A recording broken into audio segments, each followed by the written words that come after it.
On- Corinne, tu veux que je commence un petit peu? Bah, on va déjà souhaiter en effet la bienvenue à Marianne et à tout le monde. Et puis peut-être tu peux en effet commencer à présenter à nouveau un petit peu le séminaire. Euh, et puis voilà.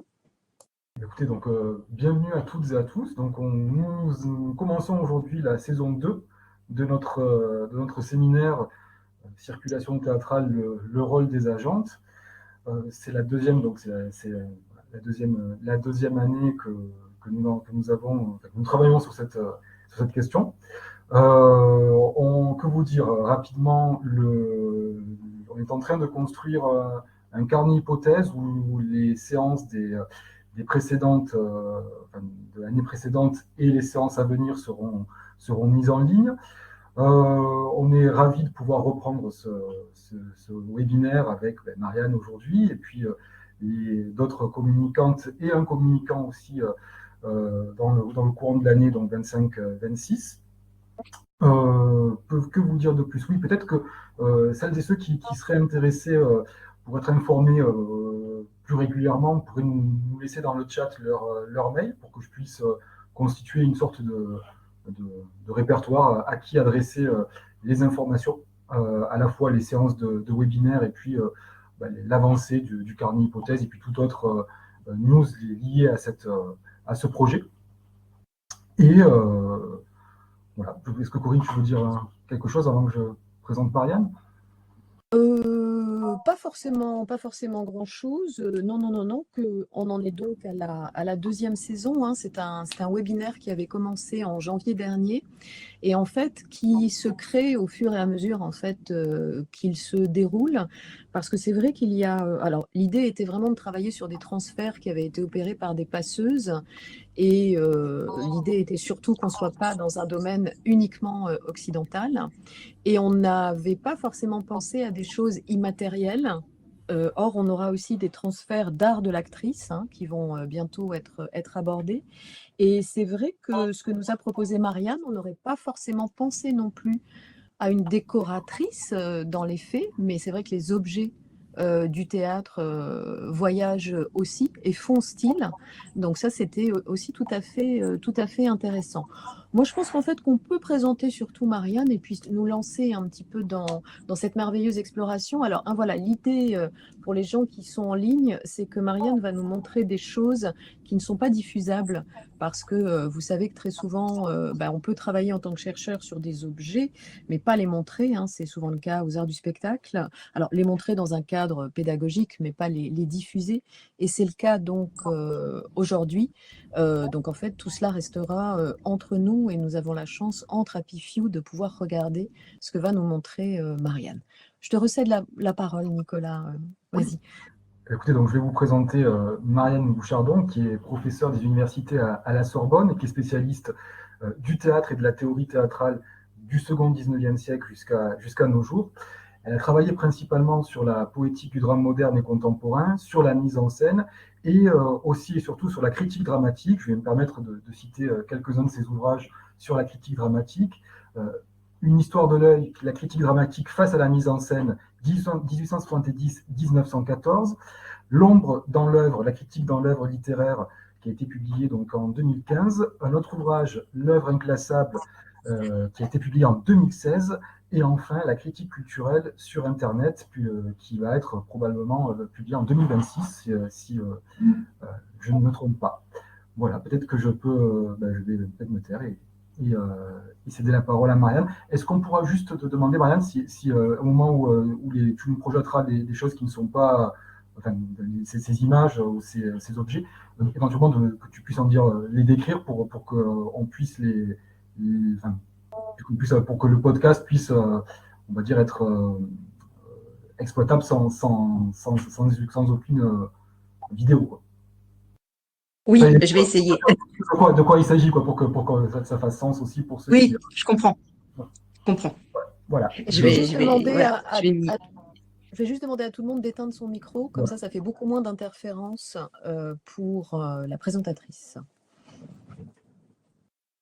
Merci infiniment. Pardon, mille pardons pour le pataquès technique préliminaire. Et un grand merci à Corinne et Nicolas de m'avoir invité à intervenir dans ce séminaire et d'avoir effectivement retenu la proposition que je leur avais faite de parler de Suzanne Lalique, qui a donc dirigé pendant plus de 30 ans, de la fin des années 30 au début des années 70, les ateliers de décoration et de costumes à la Comédie Française, mais dont je ne suis pas spécialiste.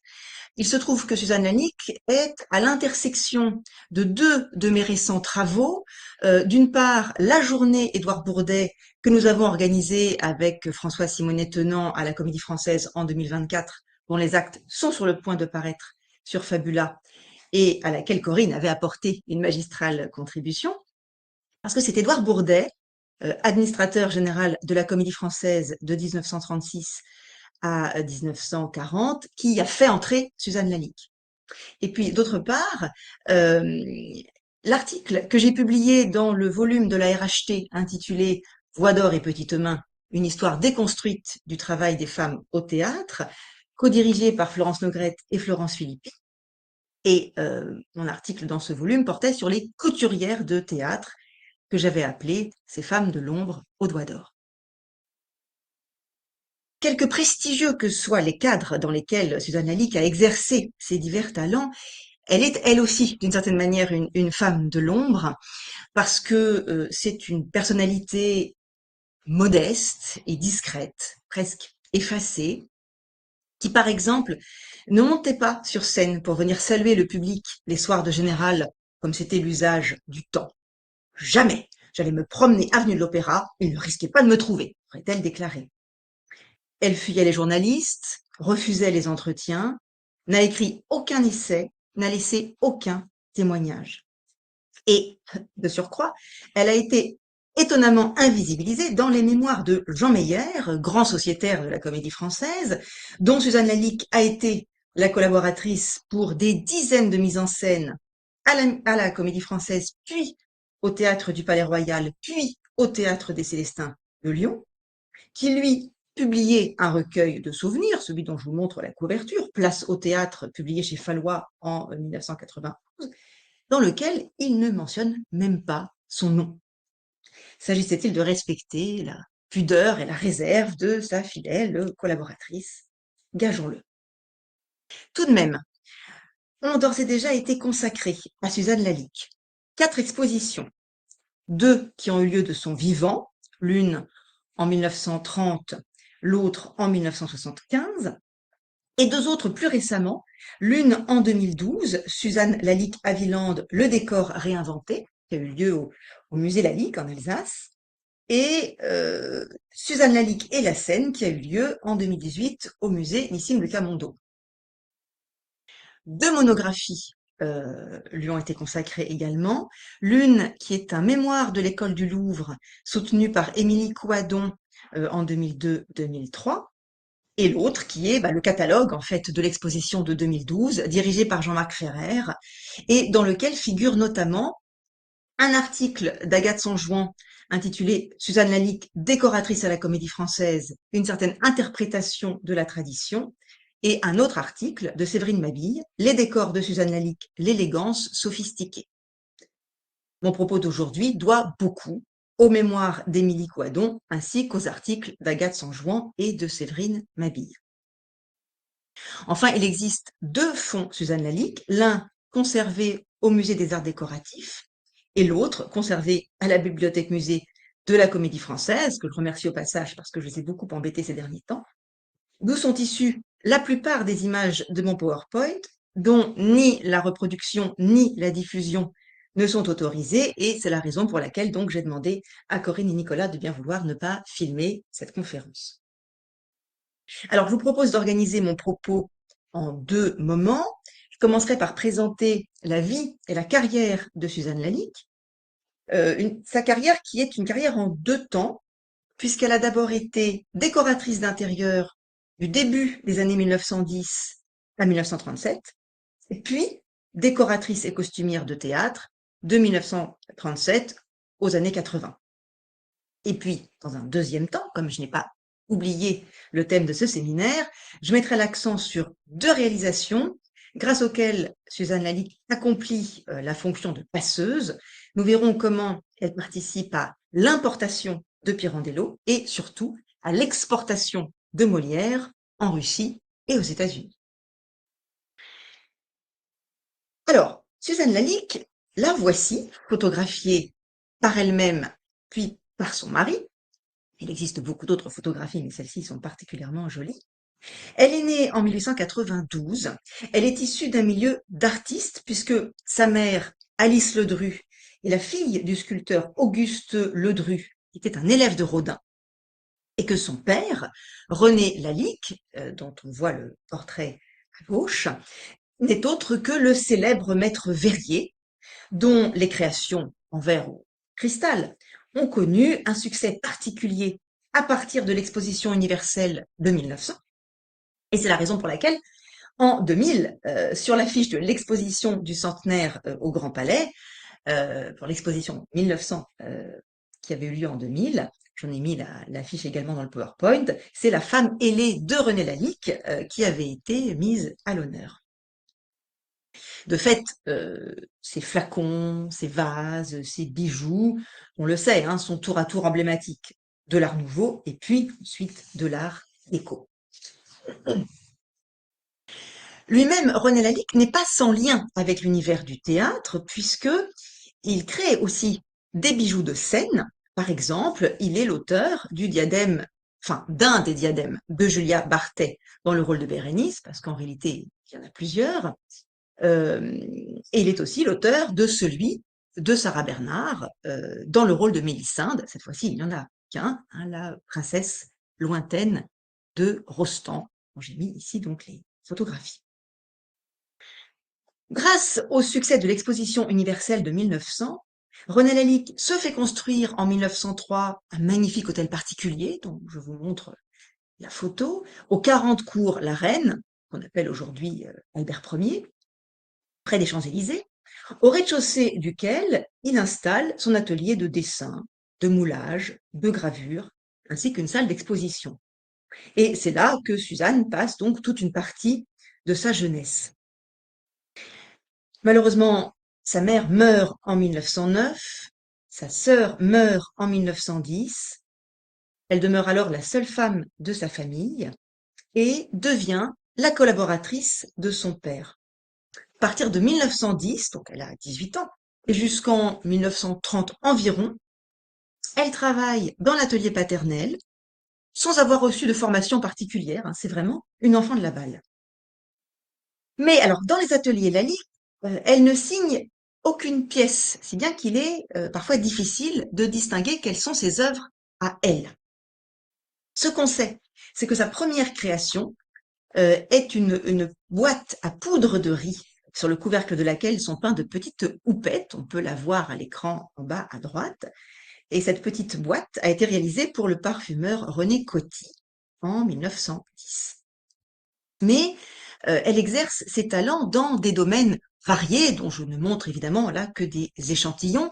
Elle réalise aussi bien des vases, comme le flacon Capricorne de 1912 ou le vase Orange de 1926, que des papiers peints. Là, je vous montre un échantillonnage de projets que j'extrais du catalogue de l'exposition de 2012. Des tissus, et ces deux-là font partie des plus connus, les marguerites et les branches de prunus. Des paravents, comme ce projet daté de 1920, comme ce paravent représentant des oiseaux dans les branches, qui d'ailleurs décorait le propre appartement de Suzanne Lalique, si je me souviens bien. Et des assiettes, comme cette assiette cèpe de vigne ou cette assiette Nicole. Il faut dire qu'en 1917, elle épouse le photographe Paul Bertie Haviland, dont vous voyez ici une photographie, mais qui précède le mariage, puisqu'elle est de 1912.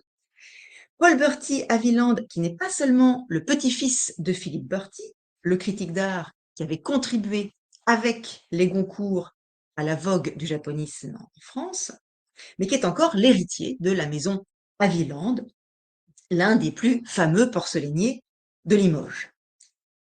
les noces de Suzanne Lalique et de Paul Haviland, celle dont, comme on le dit à l'époque, le mariage du verre et de la porcelaine, d'où naîtront un fils et une fille. Et sans surprise, Suzanne Lalique crée à partir de ce mariage des décors d'assiettes, pour Haviland, mais aussi pour la manufacture de Sèvres. On en voit encore quelques exemples à l'écran. Avec son père, elle réalise plusieurs œuvres demeurées fameuses. Par exemple, la décoration intérieure du pavillon Lalique pour l'exposition internationale des arts décoratifs en 1925. La décoration intérieure des wagons Pullman pour la Compagnie internationale des wagons-lits, comme par exemple celle que je vous montre du Côte d'Azur Pullman Express en 1929, dont les panneaux qui représentent ces fleurs et ces feuilles stylisées, ces incrustations, sont de René et de Suzanne, tandis que le tissu à carreaux qui orne les fauteuils est signé, lui, par Suzanne. Et ça, c'est un décor d'ailleurs que sans doute la plupart d'entre vous avez déjà vu parce qu'on le retrouve dans plein de films qui se déroulent dans les trains, mais pas seulement dans le Côte d'Azur Pullman Express, mais aussi dans les adaptations du Crime de l'Orient Express, par exemple. Enfin, on les retrouve, ils ont été beaucoup imités et reproduits. Ils ont réalisé également des décorations intérieures pour la Compagnie générale transatlantique, par exemple celle de la très fastueuse salle à manger de première classe du mythique paquebot le Normandie en 1935, dont on voit ici la photographie.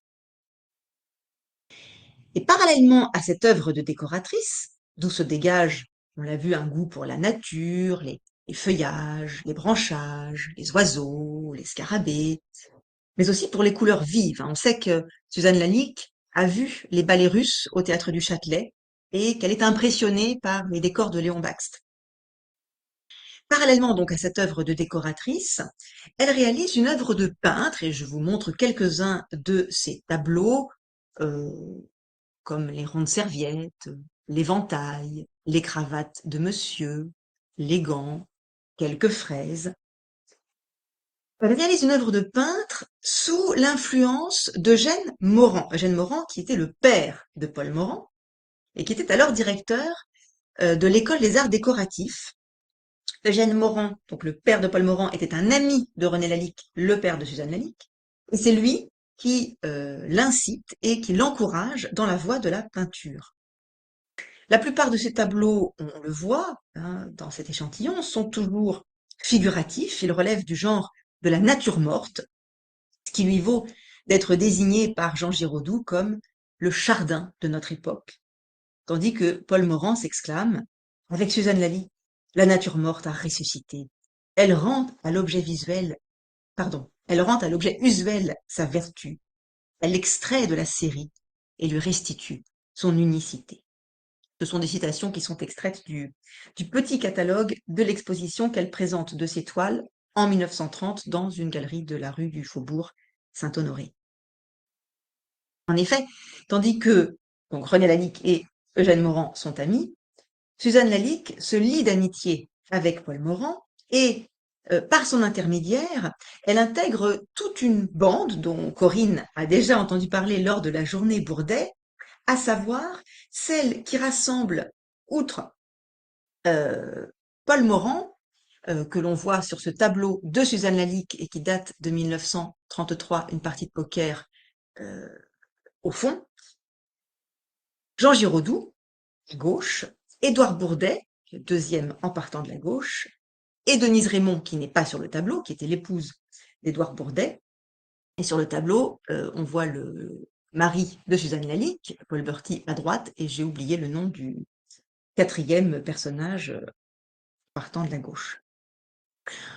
Or, son intégration à ce réseau d'amis va avoir, sur l'infléchissement de sa carrière, des conséquences considérables. En effet, l'entrée de Suzanne Lalique à la Comédie Française est liée à celle d'Édouard Bourdet, dont je présente une photographie, dans son bureau à la Comédie Française, puisqu'en effet, en 1936, sous le gouvernement du Front populaire, Édouard Bourdet, qui est alors connu comme l'auteur dramatique attitré et le co-directeur du théâtre de la Michaudière, devient le nouvel administrateur de la Comédie Française. Il succède à ce titre à Émile Fabre, dont le bilan artistique est mitigé et le bilan financier catastrophique.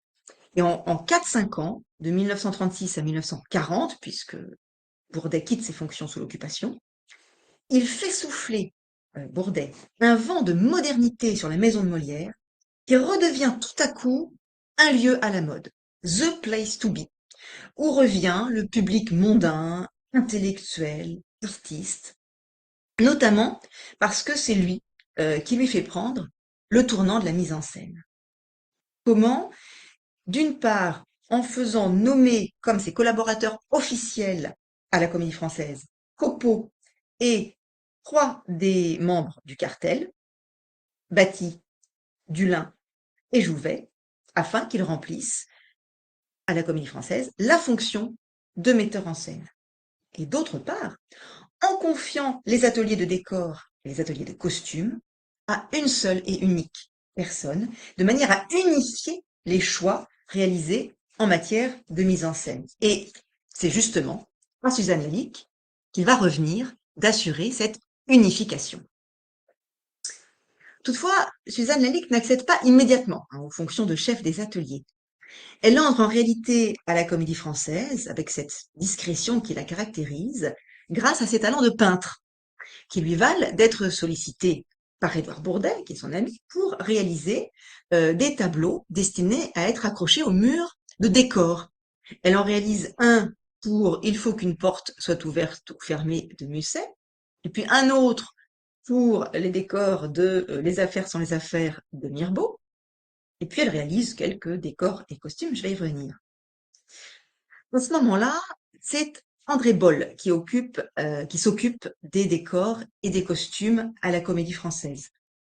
Édouard Bourdet l'a mandaté pour réorganiser ces 2 services qui jusqu'à présent avaient toujours été disjoints, avaient toujours été indépendants l'un de l'autre.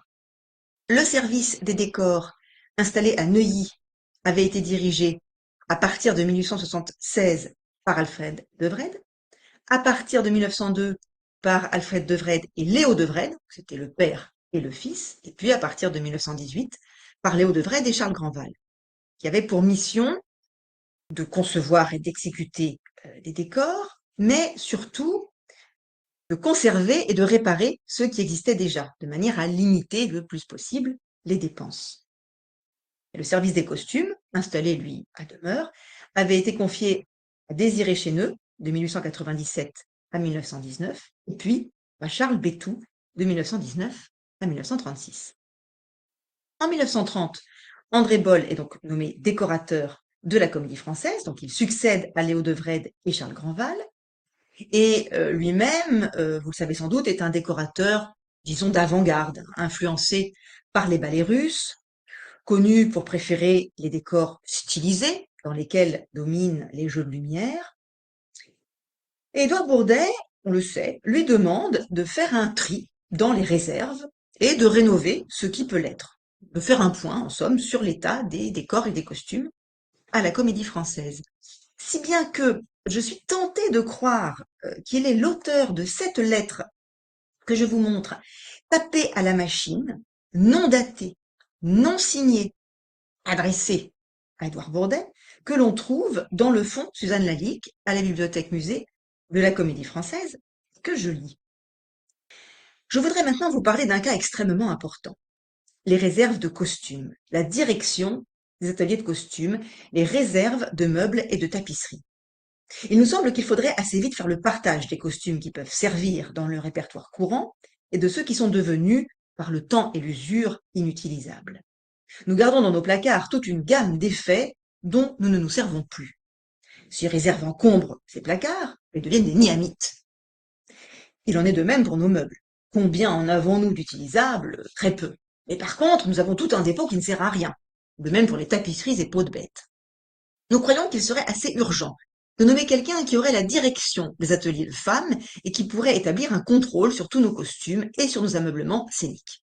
Et puis, il précise donc qu'il y a, enfin, l'auteur de la lettre précise qu'il y a une personne qui est désignée par son dévouement, son goût, ses capacités, qui s'est occupée un grand nombre de fois depuis l'arrivée de monsieur l'administrateur de meubler, de décorer et d'habiller plusieurs de nos pièces. Il cite un caprice, il faut qu'une porte soit ouverte ou fermée, il ne faut jurer de rien, chacun sa vérité, Esther, l'école des femmes, l'âge ingrat, Iphigénie, et c'est Suzanne Lalique qui, dit la lettre, est toute désignée pour prendre en main la réfection de ces services qui, je le répète, ont besoin d'une réfection urgente.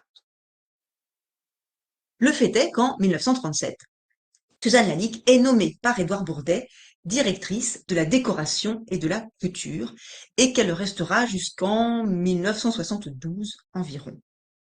Dans le numéro 5 de l'Illustre Théâtre, qui est la première revue de la Comédie Française, qui avait été fondée par Pierre Descaves, qui n'a existé, enfin en tout cas sous ce titre, que le temps de son mandat. Dans le numéro 5 donc de l'Illustre Théâtre, daté de l'année 55-56, on trouve une description de l'emploi exercé par Suzanne Lalique. Je cite: à la salle Richelieu sont attachées une directrice de décoration et une aide décoratrice. Dans les ateliers de Neuilly, un chef décorateur dirige les menuisiers et les peintres. Le décor et les costumes peuvent être créés par la décoratrice de la maison ou par un artiste choisi à l'extérieur.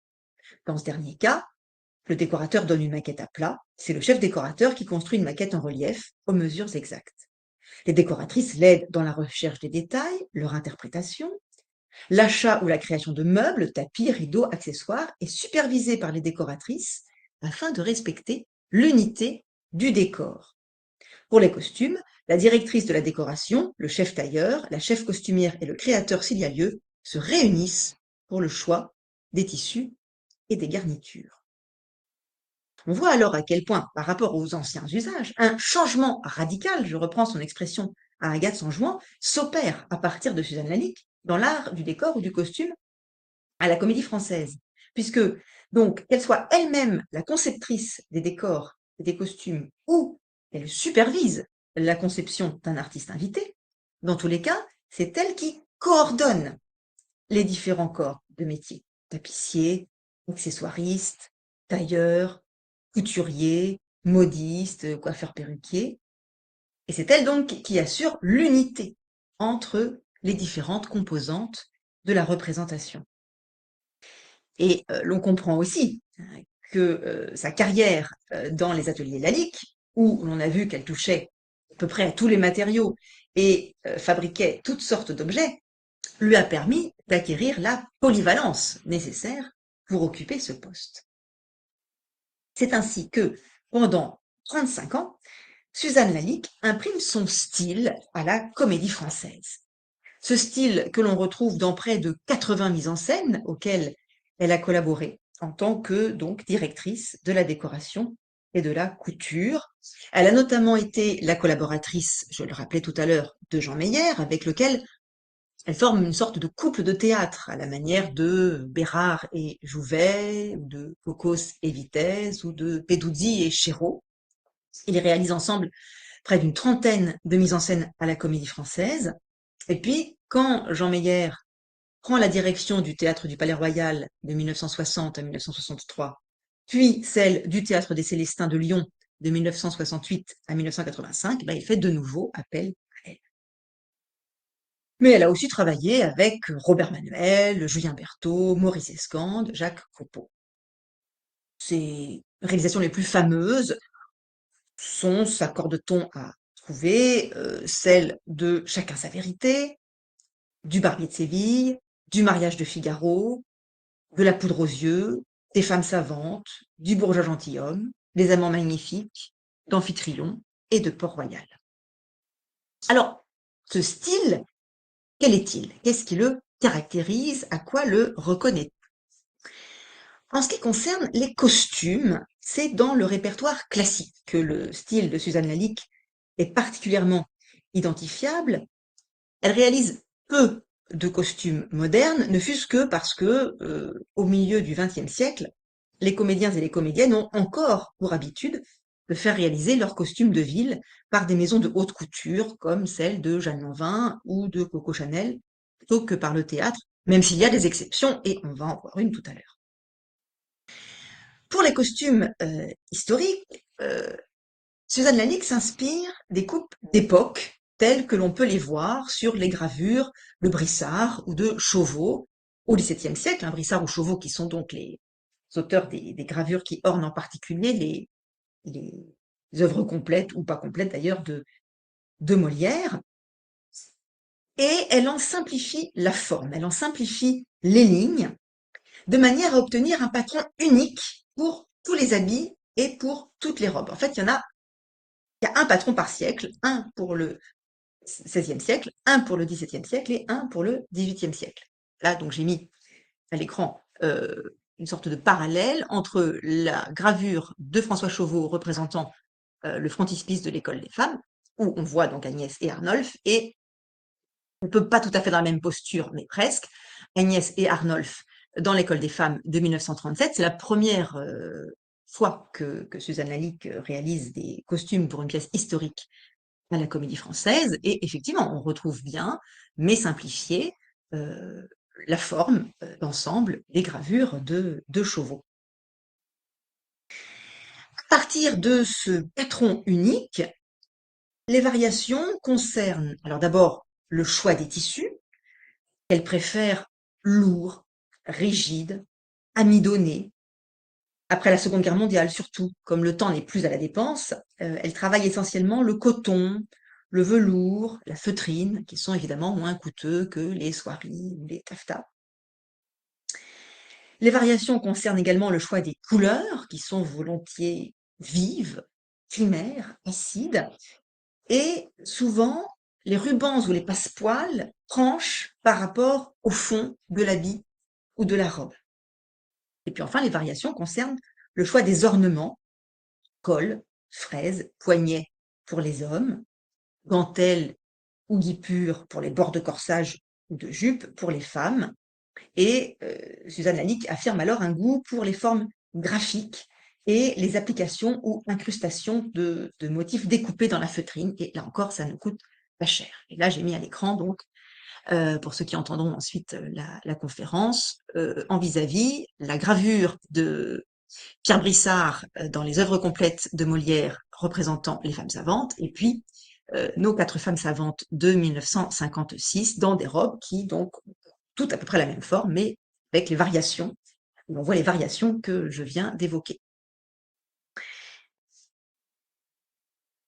Par là, et c'est ce que montrent les analyses d'Émilie Coadon dans son mémoire, Suzanne Lalique opère une sorte de synthèse entre la tradition que rappelle la coupe des costumes, même si elle s'en éloigne pour mettre en valeur le corps des comédiens et des comédiennes en optant souvent pour des habits plus cintrés et des corsages plus rembourrés qu'ils ne le sont au XVIIe siècle, et la modernité vers laquelle tire sa tendance à la simplification et son goût pour les formes graphiques et les couleurs vives. Enfin, pour les couleurs, il faut me croire sur parole, puis on en verra un peu tout à l'heure, mais parce que là, évidemment, les photos sont en noir et blanc.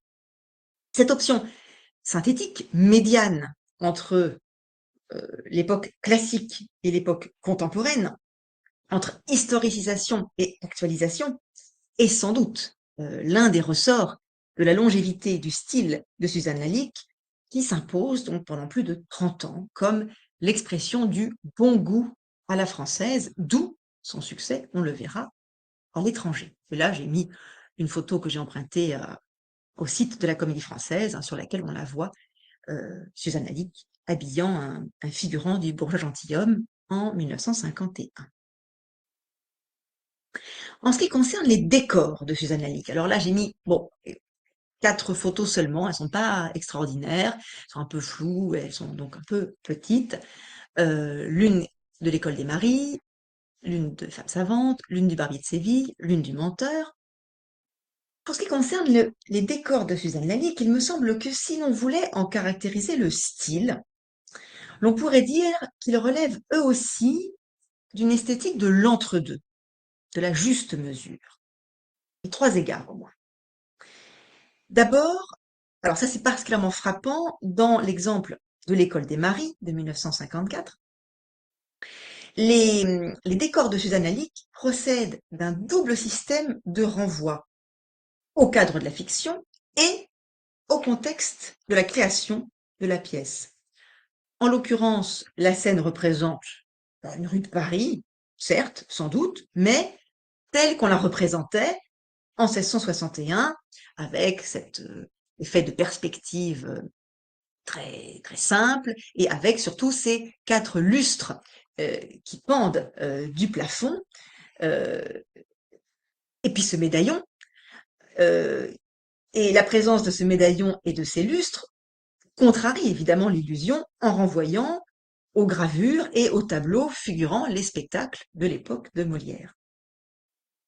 Ensuite, les décors de Suzanne Lalique me paraissent se situer entre la figuration et l'abstraction, dans la mesure où, sans renoncer à leur valeur référentielle, hein, ils représentent bel et bien une rue de Paris ou une rue de Séville, ou, dans le cas des femmes savantes, un riche salon, mais ils affichent avant tout un jeu de lignes et de formes géométriques, accentué par le dépouillement ou l'uniformité des murs et la naïveté de la perspective.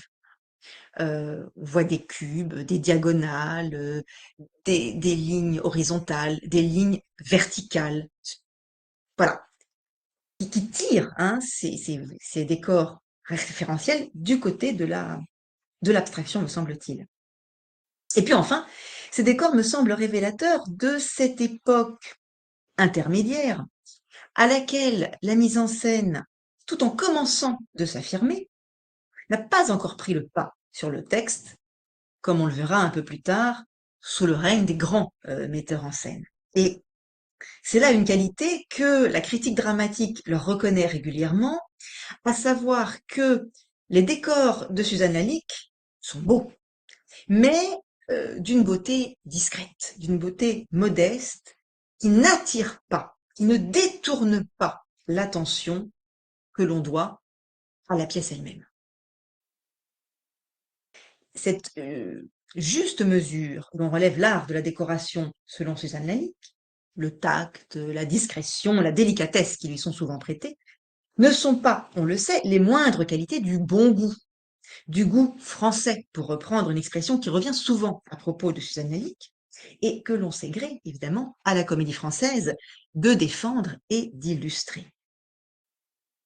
Ce que signale Agathe Sanjuan, qui est extrêmement intéressant, c'est que les réalisations de Suzanne Lalique en matière de décor et de costumes s'intègrent d'autant mieux à l'histoire patrimoniale collective que ces réalisations renvoient elles-mêmes à l'histoire, au patrimoine de la Comédie Française, qu'elles convoquent toute une érudition par le biais d'une intertextualité visuelle, qu'Agathe Sanjuan appelle les citations iconographiques. Par exemple, alors ça je peux pas vous le montrer, mais je la crois sur parole, pour habiller le comte et Figaro, dans le mariage de Figaro en 1946, elle va chercher les habits du XVIIIe siècle dans la réserve des costumes. Par exemple, les tableaux, alors ça je peux vous le montrer, sur cette photographie d'une reprise des Femmes savantes en 1967, les tableaux qu'elle choisit pour orner les murs de ces décors sont parfois des portraits de comédiens ou de comédiennes empruntés au musée de la Comédie Française. Et ici, on voit derrière donc les actrices au mur, à gauche en particulier, le bas d'un des fameux portraits de Molière, et puis il y a un portrait d'actrice à gauche que l'on voit également, à droite que l'on voit également partiellement.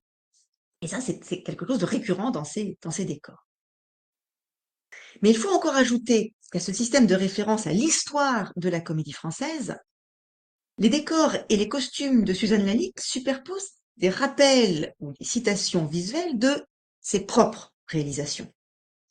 Par exemple, le costume de la comtesse du mariage de Figaro vers 1946 reprend un motif élaboré longtemps auparavant pour l'assiette Claudine de 1929. On retrouve les mêmes petites vaguelettes rose pâle, vert tendre, et c'est ce qu'avait mis en valeur le catalogue de 2012 mettant vis-à-vis ces deux photographies que j'ai reproduites ici. Ou bien, autre exemple, le sol en damier qu'elle invente, on va le voir, pour chacun sa vérité de Pirandello, devient ensuite vraiment l'une de ses marques de fabrique, y compris dans les décors de pièces historiques, où très souvent le sol est à damier, à la Comédie Française ou ailleurs, hein. Et là, je vous ai mis une photo parce que elle était nette et puis qu'on voyait, on avait un peu une vue d'ensemble du décor, du décor de L'Ennemi, donc de Julien Green, en 54. De même que le principe de l'escalier menant à une galerie inaugurée triomphalement, on le verra aussi dans Le Bourgeois gentilhomme de 1951, pardon, sera repris, notamment bien plus tard, dans Le Tartuffe des années 80. Or, il me semble que, dont j'ai mis la maquette à l'écran, et il me semble que le tressage, l'entrelacement de ce double système de référence à l'histoire de la Comédie Française d'une part, aux réalisations de Suzanne Lalique d'autre part, contribue à l'inscription de ces réalisations dans cette histoire. Vos décorations appartiennent désormais au grand répertoire classique, écrit de fait Patrick Deveau, le directeur général de la Comédie Française, à Suzanne Lalique, dans une lettre du 3 avril 1987. Or, ce style, Suzanne Lalique, qui devient en quelque sorte la signature de la Comédie Française des années 40, 50, 60, en même temps que l'un des modes de réalisation les plus aboutis du goût français en matière théâtrale. Pour ce qui concerne notre thème, c'est-à-dire le passage du théâtre entre des sphères linguistiques et culturelles différentes, remplit une double fonction, possède une double vertu, importatrice d'une part, puisque Suzanne Lalique contribue à révéler Pirandello au public français, exportatrice d'autre part, puisque Suzanne Lalique contribue à faire redécouvrir Molière au public russe et américain. Et c'est pourquoi je vais m'attarder tour à tour sur deux réalisations, celle de Chacun sa vérité, mise en scène par Charles Dulin en 1937, et celle du Bourgeois gentilhomme, mis en scène par Jean Meyer en 1951, avant de partir en tournée en URSS en 1954 et aux États-Unis en 1955. Alors, Chacun sa vérité de Pirandello, mis en scène par Charles Dulin en 1937 à la Comédie Française. C'est un spectacle qui a véritablement valeur inaugurale pour Suzanne Lalique, puisque donc c'est sa première contribution en tant que décoratrice et costumière à la Comédie Française. Pour l'anecdote, Charles Dulin, le metteur en scène, en discutant avec Édouard Bourdet, l'administrateur général, aurait avisé une nature morte de Suzanne Lalique accrochée dans son bureau, les cartes datées de 1929, je ne vous montre pas parce que la reproduction jaune est vraiment trop mauvaise, et aurait déclaré qu'il voulait confier son décor au peintre de ce tableau. Et c'est ainsi que tout aurait commencé. Charles Dulin, on le sait, est, avec Georges Pitoëff, l'un des deux premiers hommes de théâtre à monter Pirandello en France en 1923. Dulin monte La volupté de l'honneur et Pitoëff, 6 personnages en quête d'auteur. Puis, Dulin monte une première fois Chacun sa vérité au théâtre de l'Atelier le 24 octobre 1924 et 13 ans plus tard, à la Comédie Française, il reprend, il reprend ce spectacle dans une nouvelle mise en scène et avec une nouvelle distribution. Fernand Ledoux et Berthe Bovy jouent cette fois les deux rôles principaux, Monsieur Panza et Madame Frola. Alors, comme Chacun sa vérité est une pièce peut-être, elle a été très connue, mais je crois qu'elle est un peu moins connue aujourd'hui que 6 personnages en quête d'auteur, j'en rappelle brièvement l'histoire, pour pouvoir commenter ensuite le décor et les costumes. La pièce se déroule dans une petite ville de province, et plus précisément dans le salon du sous-préfet, dont je vous montre ici la maquette, où se rassemblent les notables de la ville, consumés de curiosité depuis l'arrivée d'un nouvel employé à la préfecture, Monsieur Panza, dont les mœurs sont intrigantes. Lui-même vit à l'écart, dans un taudis, sous les toits, où sa femme est manifestement séquestrée, tandis que sa belle-mère, Madame Frola, vit au centre-ville dans un appartement cossu. Et cette belle-mère, non contente d'être séparée de sa fille, ne peut pas l'approcher. Tout au plus peut-elle, chaque jour, venir échanger avec elle des lettres qui montent et descendent du taudis par l'intermédiaire d'un panier. Pour expliquer ces bizarreries, deux versions s'affrontent au cours de la pièce.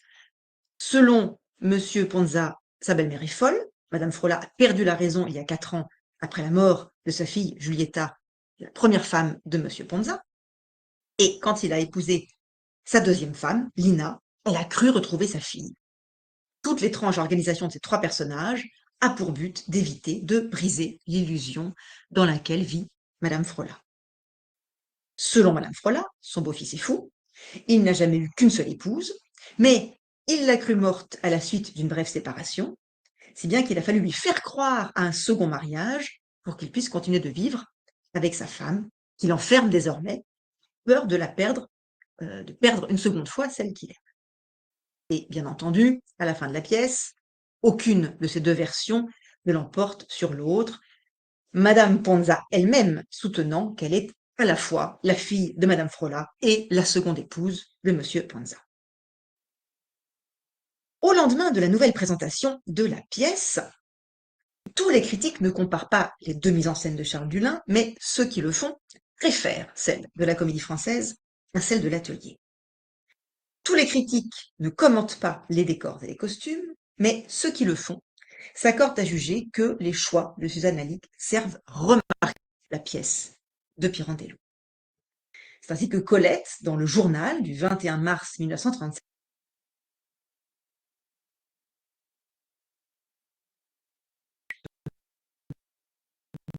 de l'insistance, écrit-elle, de ce qui nous troubla le plus lors de sa création. Des interprètes que nous croyions à chaque moment voir mourir, se dissoudre, se superposer, fondre à reculons dans le lointain d'une glace verdâtre. En effet, alors on le voit sur les 4 photos que je vous montre, le décor de Suzanne Lalique, avec son plafond en haut duquel il y a une rosace et d'où descend un lustre, est une boîte. C'est une boîte propre à figurer l'enfermement des notables de province dans leur rage, leur rivalité, leurs obsessions. Au sol, la rosace centrale ressemble à la roue du destin, aussi imprévisible et impénétrable que l'existence des 3 protagonistes. Au fond, le point de fuite dans l'obscurité par où arrivent et où repartent les 3 personnages principaux est à l'image de la vérité qui se dérobe, ce qui fait dire à Robert Camp, le critique dramatique du temps, le sombre couloir par où viennent vers nous, vers la lumière, les noirs protagonistes de la tragédie. Le trio funèbre est un excellent dispositif. Le sol en damier, lui, évoque un jeu d'échecs. Et cette référence au jeu d'échecs est passible de plusieurs interprétations. D'abord, elle souligne la symétrie parfaite des 2 points de vue qui s'affrontent, que l'on retrouvait tout à l'heure dans le face-à-face des 2 miroirs prévus sur l'esquisse, censé établir un jeu de reflets sans fin. En outre, la référence au jeu d'échecs accentue l'opposition entre les 2 groupes de personnages, entre ceux qui observent le drame et ceux qui le vivent, entre ceux qui posent les questions et ceux qui apportent des réponses. Et puis enfin, la référence au jeu d'échecs tire ces personnages vers l'abstraction et la pièce vers la parabole. D'ailleurs, enfin, cette analyse va dans le sens de celle de Robert Camp, hein, qui écrit « Ce ne sont pas des vivants, ce sont des pièces d'ébène sur un échiquier et qui, ajoute-t-il, nous propose une devinette. » Au noir et blanc du sol s'ajoute la teinte grise des murs, mais aussi la palette de noir, de prune, de brun, de gris des costumes, de sorte que l'ensemble relève d'une esthétique du clair-obscur qui convient à une pièce dans laquelle tous les éclaircissements préservent une part d'ombre, toutes les explications contiennent une énigme. Comme le relève en effet Robert Camp, La version de Monsieur Ponza explique tout, sauf la séquestration de sa femme dans un taudis. La version de Madame Frola explique tout, sauf sa résignation à ne plus voir sa fille. Si la palette chromatique des costumes écarte les couleurs vives, toutefois, elle contribue à scinder le personnel dramatique en deux. Les personnages in vivo, ceux de la tragédie, sont vêtus de noir. Les personnages in vitro, ceux de la comédie et de la satire, portent des couleurs plus claires. La cohabitation du noir et des couleurs, du sombre et du clair, est aussi significative du télescopage générique dont procède la pièce, que Pierre Brisson, dans le Figaro du 21 mars 1937, désigne comme un alliage de Labiche et d'Edgar Poe, ou encore comme, c'est une autre citation, un vaudeville dominé par des fantômes.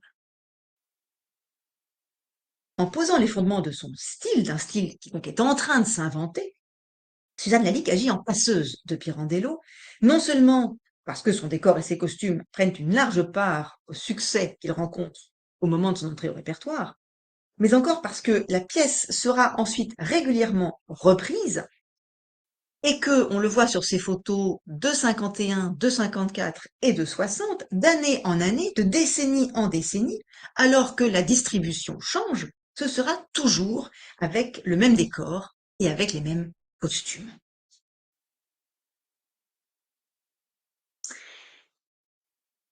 Parmi toutes les réalisations de Suzanne Lalique à la Comédie Française, il en est une qui fait particulièrement date, à la fois en raison de l'accueil exceptionnel qui lui a été fait en France et de la tournée historique qu'elle a faite en dehors des frontières, c'est celle donc du Bourgeois gentilhomme, créé en 1951 dans le cadre d'une collaboration de la Comédie Française avec la ville de Strasbourg pour son festival d'été, qui est un festival de musique. Raison pour laquelle Pierre-Aimé Touchard, qui était l'administrateur général d'alors, propose le Bourgeois gentilhomme. L'importance de la partition de Lully convient, explique-t-il, à un festival de musique. Et l'accord passé avec Strasbourg permet à la Comédie Française de disposer du budget nécessaire à la réalisation d'un projet onéreux. Jean Meyer accepte de se charger de la mise en scène, et bien entendu, Suzanne Lalique en exécute le décor et les costumes. Avant d'être repris à la Comédie Française, le Bourgeois gentilhomme est joué 6 fois. Une fois à Berlin, 2 fois à Sarrebruck, 2 fois à Strasbourg et 2 fois à Paris, mais à l'UNESCO. Et puis, le 15 octobre 1951, la Générale à la Comédie Française est un événement mondain.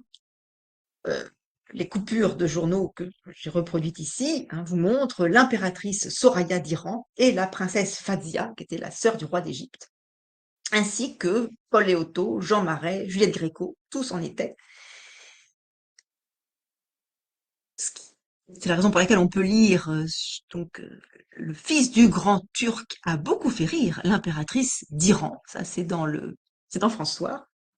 Et on peut lire aussi des bourgeoises et une impératrice sans gentilhomme. Voilà ce que l'on vit au premier balcon du théâtre français, représentant magnifiquement le bourgeois gentilhomme dans une nouvelle mise en scène de Monsieur Jean Meyer. Ça, c'est la légende de Carrefour, du dessin reproduit dans Carrefour le 17 octobre 1951. C'est celui que l'on voit, c'est la légende du dessin que l'on voit en bas à gauche.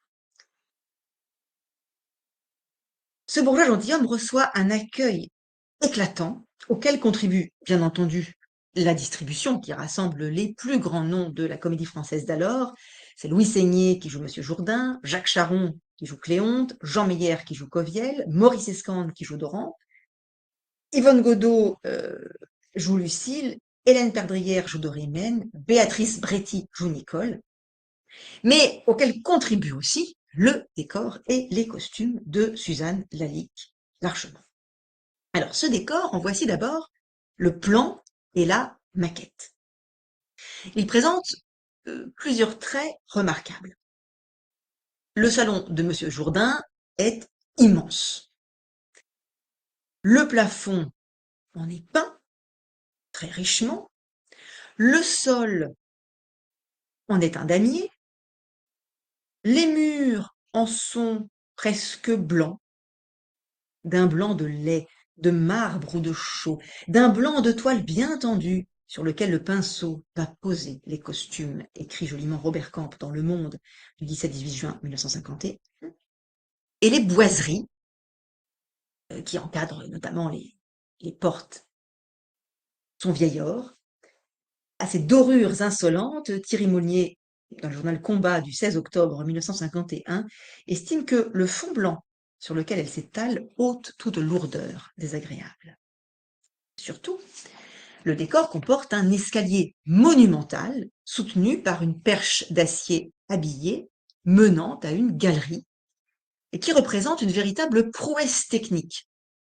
Parce que l'escalier et la galerie sont suffisamment solides pour être praticables, et aussi parce que cet escalier et cette galerie peuvent être démontés en quelques instants, dit Pierre-Aimé Touchard, en 40 minutes, précise Séverine Mabille.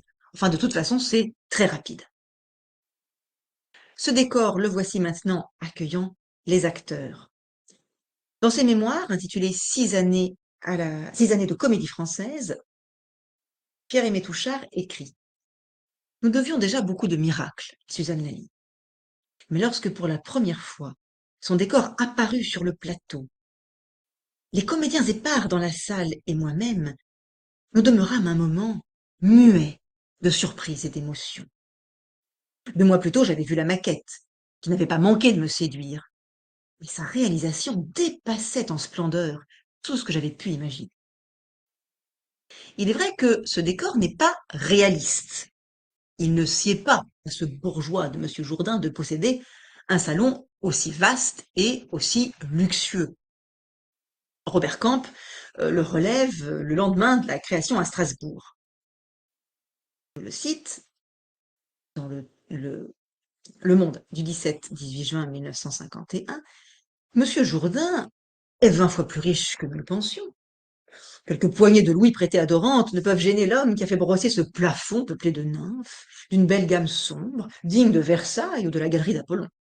Et il le répète encore au lendemain de la Comédie Française, je cite cette fois donc Le Monde du 16 octobre 1951. Nous savons bien que ce décor est irréel. Jamais il n'y eut rue Saint-Honoré, quartier des drapiers et des tapissiers, ni au Marais, un salon de ce goût, ni un escalier si incommode aux habitants. Mais à la splendeur et à la magnificence de ce décor, dont je vous montre une nouvelle photo en noir et blanc avec cette fois-ci des acteurs costumés, tout le monde trouve une justification. Tantôt, l'histoire lui sert de caution, et le décor, rapporté au contexte de création de la pièce, semble alors rappeler les fastes du grand siècle. Ainsi, Touchard écrit dans ses mémoires: Tout ce que l'idée du siècle de Louis XIV peut évoquer de grandeur et de luxe, en même temps que de mesure et de goût, se trouvait exprimé dans cette merveille d'art et d'ingéniosité. Jean Meyer lui-même rappelle que Molière, à la demande du roi, a créé le bourgeois gentilhomme en 1670 au château de Chambord, et le salon de Monsieur Jourdain serait, prétend-il, inspiré de l'une des salles de Chambord. Mental escalier ne soit censé rappeler celui que l'on prête à Léonard de Vinci. En tout cas, il y a de fait des critiques hallucinées qui croient voir dans l'escalier de Suzanne Alix un escalier à double révolution, ce qui n'est objectivement pas le cas. Il est hélicoïdal, il n'est pas à double révolution. Tantôt, la démesure du salon, rapportée aux ambitions, aux prétentions du personnage principal, paraît mise au service de la satire. Pour Touchard, que je cite encore, la justesse des proportions était telle que ce petit décor paraissait continuer l'architecture de la salle et transformer l'ensemble en un prestigieux palais où le nouveau riche, Monsieur Jourdain, pourrait étaler ses vanités.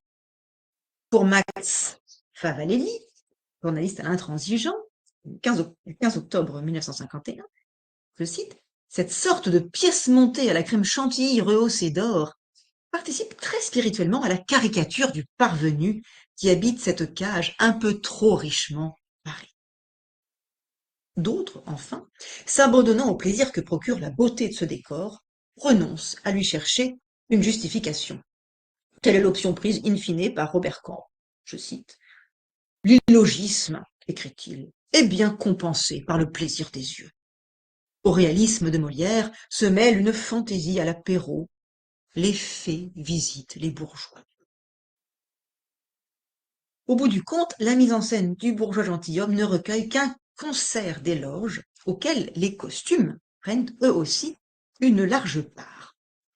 Alors, ces costumes, les voici, et comme les photos sont en noir et blanc, il faut se rapporter à la description des paniers qui accompagnent les tournées pour en connaître les couleurs et savoir que, par exemple, Madame Jourdain, que l'on voit à gauche, porte un costume en lainage grenat, enfin une robe en lainage grenat, que Monsieur Jourdain, que l'on voit à droite, porte une veste vert clair avec une culotte de velours rubis.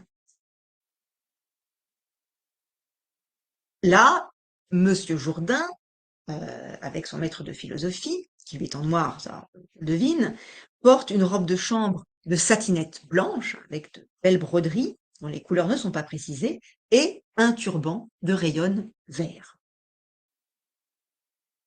Là, on voit Cléonte qui porte un habit de rayonne bleu horizon et Lucille dans une robe en satin blanc avec des manches grises, bleues et blanches.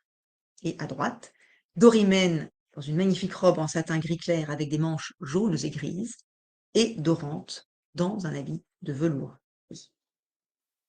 L'enthousiasme de la critique face à l'élégance et au raffinement de ces costumes, dont les couleurs sont, selon les besoins de l'intrigue, tantôt contrastées, tantôt harmonieuses, est extrême.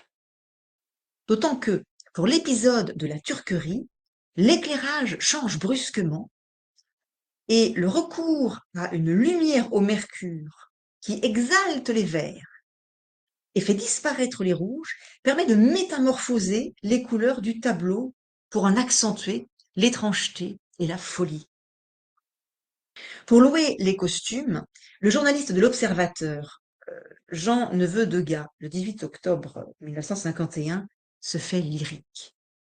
Madame Suzanne Lalique nous a émerveillés par l'infaillibilité de son goût, par la délicatesse et, lorsqu'il le fallait, la hardiesse de la gamme colorée dont elle a joué tout au long du spectacle, depuis les harmonies de blanc, de gris, de jaune pâle, de bleu, de lin du début, en passant par les rouges somptueux, les feuilles mortes, les noirs profonds, jusqu'à ce tourbillon de verts aigus, de violets et de pourpre de la mascarade.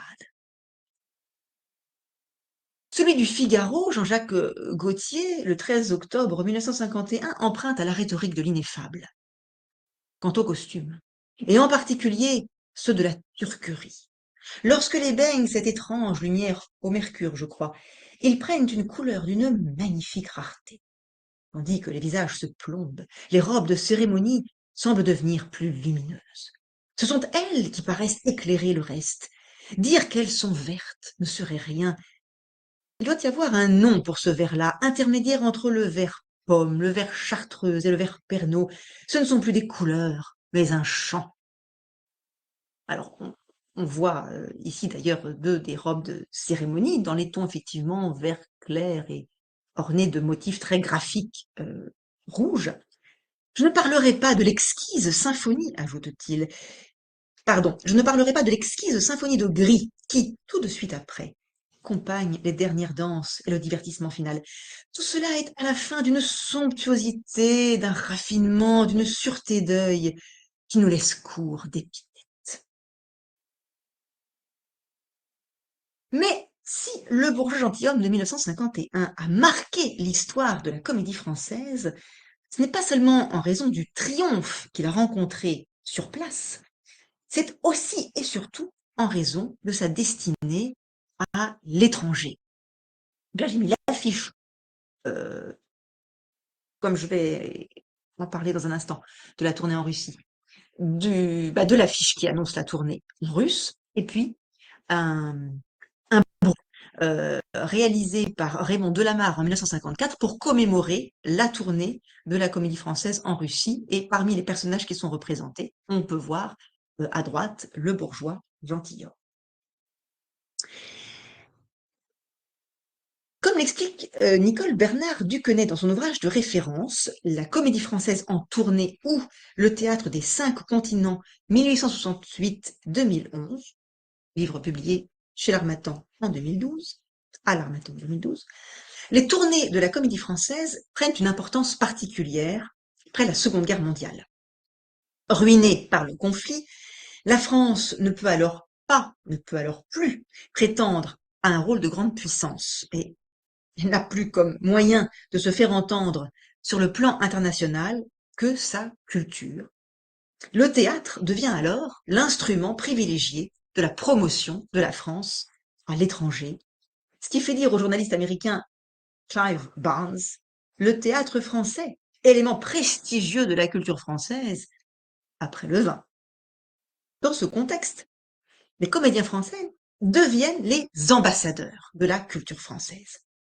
La revue L'Illustre Théâtre, que j'ai déjà citée tout à l'heure, donc la première revue de la comédie française, fondée par Pierre Descaves et qui a été publiée de justement 1954 à 1959, insiste souvent sur cette mission culturelle que les comédiens français ont à accomplir. Il leur appartient, dit par exemple Maurice Escande dans le numéro 3 de l'été 55, d'emporter des frontières et de faire connaître à tous les peuples les chefs-d'œuvre qui sont l'expression même du génie de notre race.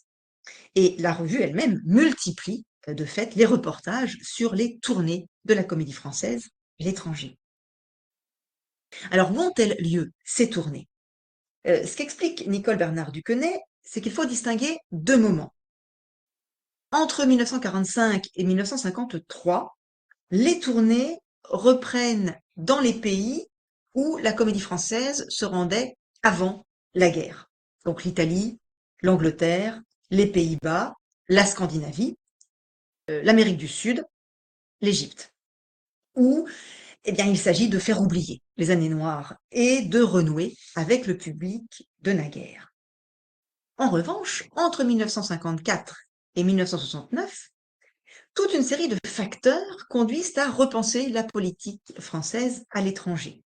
L'effondrement de l'empire colonial, la perte d'influence de la langue française au profit de la langue anglaise, et plus que jamais, donc, le rayonnement de la France semble devoir passer par la diffusion de sa culture.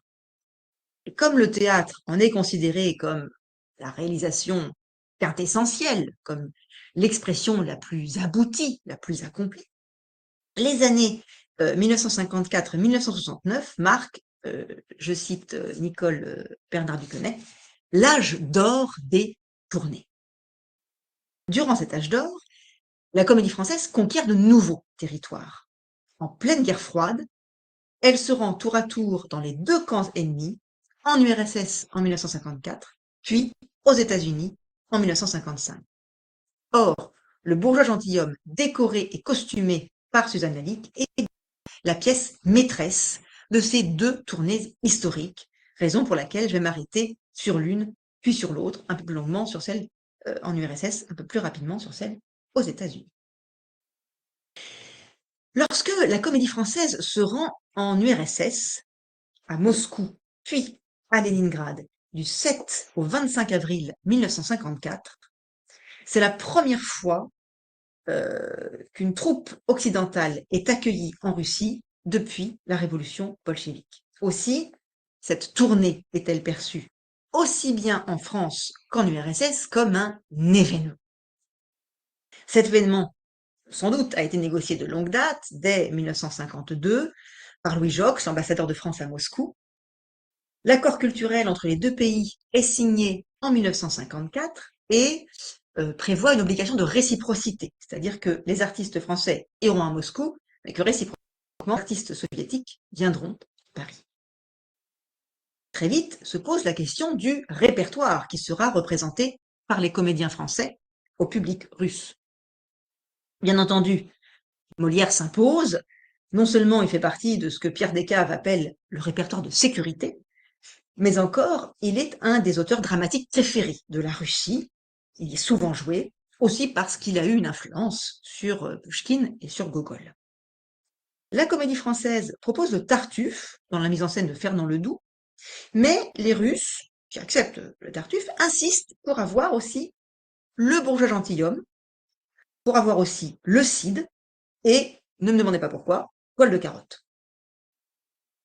À Moscou, ces 4 pièces doivent être jouées en 17 représentations.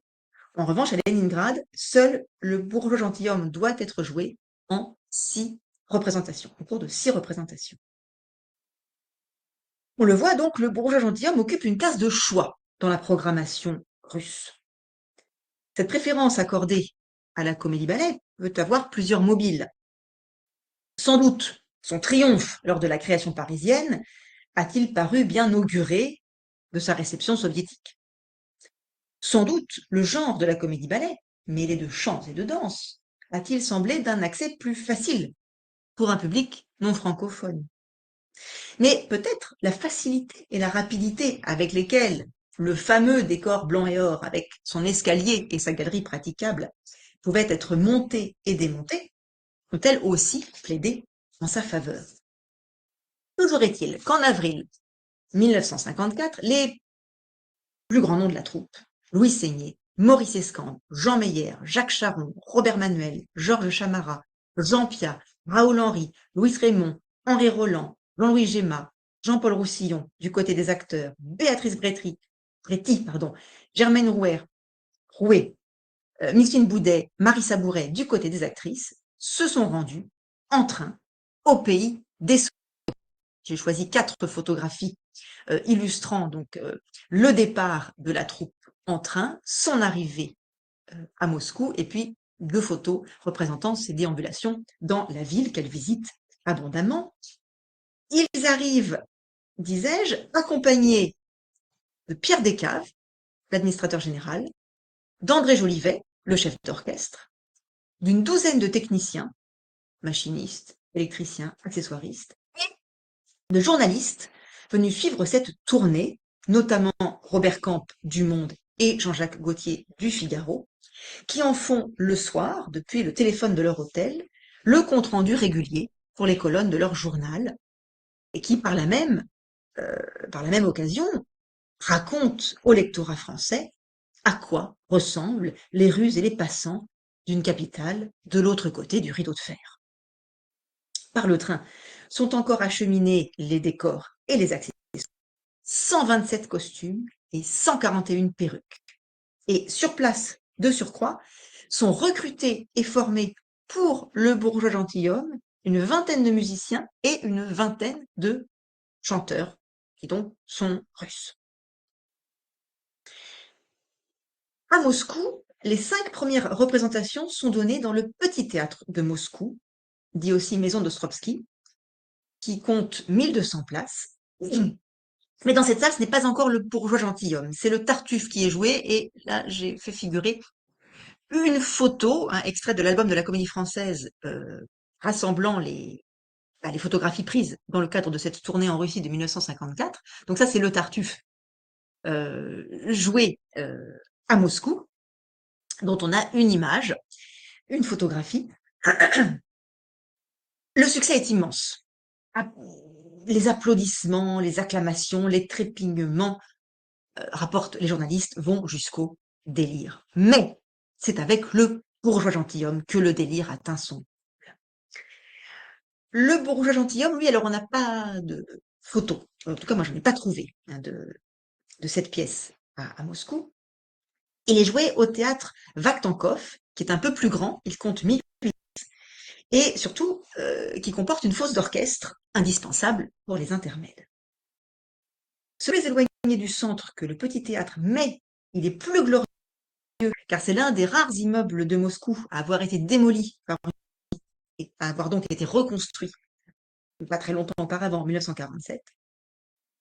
Il s'agit d'une salle à l'italienne, sur 4 étages, aux murs crème bordés or et saumon, ornés un peu partout de drapeaux tricolores. Alors ça, je n'en ai pas de photographie, mais c'est raconté dans la presse.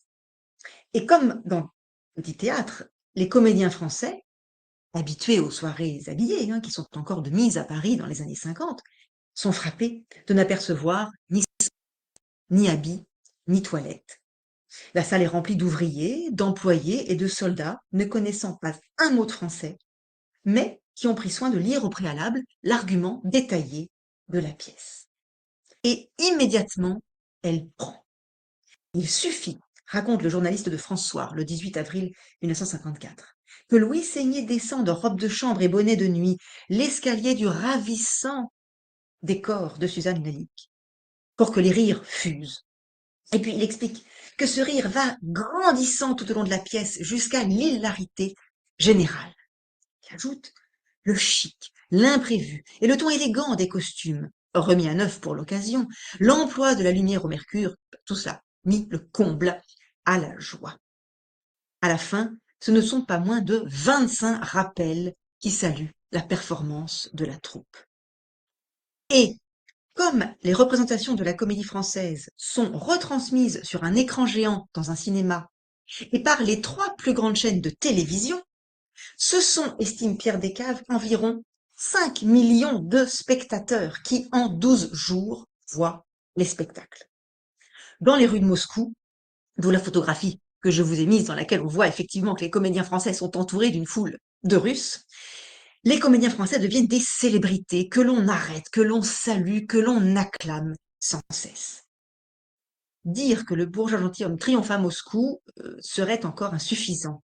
J'en veux pour preuve le témoignage de Robert Camp, donc le critique dramatique du Monde, qui rassemble les articles consacrés à cette tournée dans un livre sous le titre Moscou reçoit, qui a été publié chez Grasset en 1954, que je cite.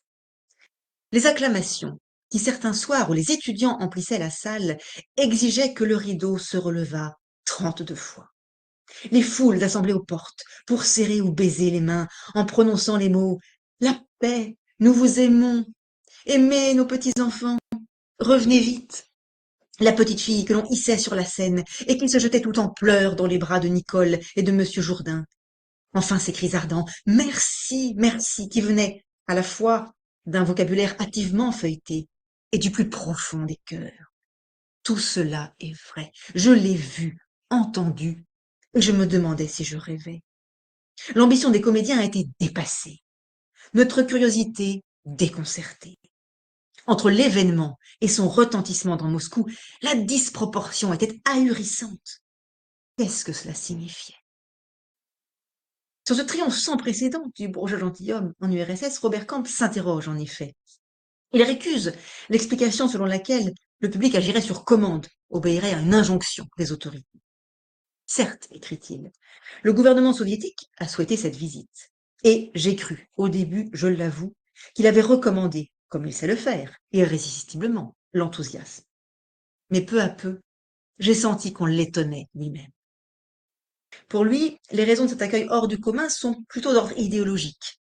La naïveté de M. Jourdain, le rire irrévérencieux de la servante Nicole et les habiles manigances du serviteur Coviel auraient pour effet de nuancer la représentation marxiste de la lutte des classes. Je cite, « La jeunesse était comme ivre. On lui révélait, imprudemment peut-être, que sous le tyran Louis XIV, les serves n'étaient pas des serves prosternées et profanées, qu'il y avait de la bonhomie chez les bourgeois de l'Ancien Régime. » Pour Jean-Jacques Gaultier, le critique dramatique du Figaro, les raisons de ce triomphe sont aussi d'ordre esthétique. Je le cite, « La justesse calculée de la mise en scène de M. Meyer, l'éclat et la beauté des costumes, la sobre harmonie du décor de Mme Lalique et la mise au point de la chorégraphie réglée par Yann Mabille leur firent apprécier la ravissante fraîcheur des divertissements. » Toutefois, les décors et les costumes de Suzanne Lalique font débat. Pierre Descaves, donc l'administrateur général, le rapporte dans son livre de souvenirs, puisque lui aussi en a publié un, intitulé Molière en URSS, publié chez Amiot Dumont en 1954. Il raconte que, au cours d'une réception à l'ambassade de France, les artistes russes ont longuement discuté avec les comédiens français de la mise en scène du bourgeois gentilhomme.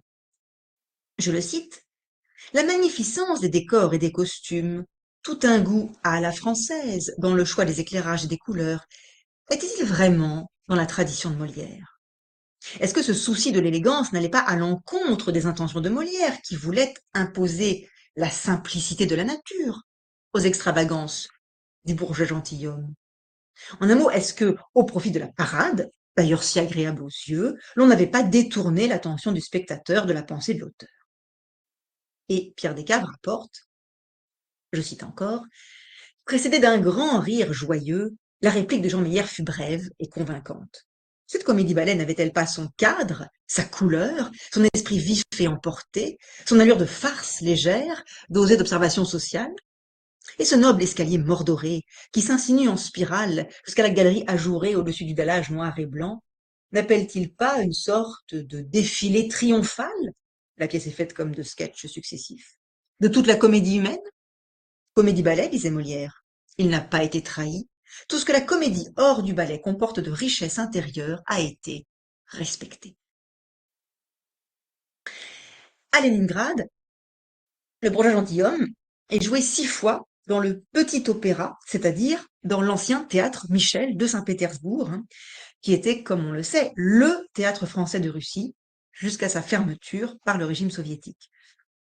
Le comédien Henri Roland, qui est de la tournée, et qui y avait joué avant la Première Guerre mondiale, en 1911, reconnaît même, non sans émotion, son ancienne loge.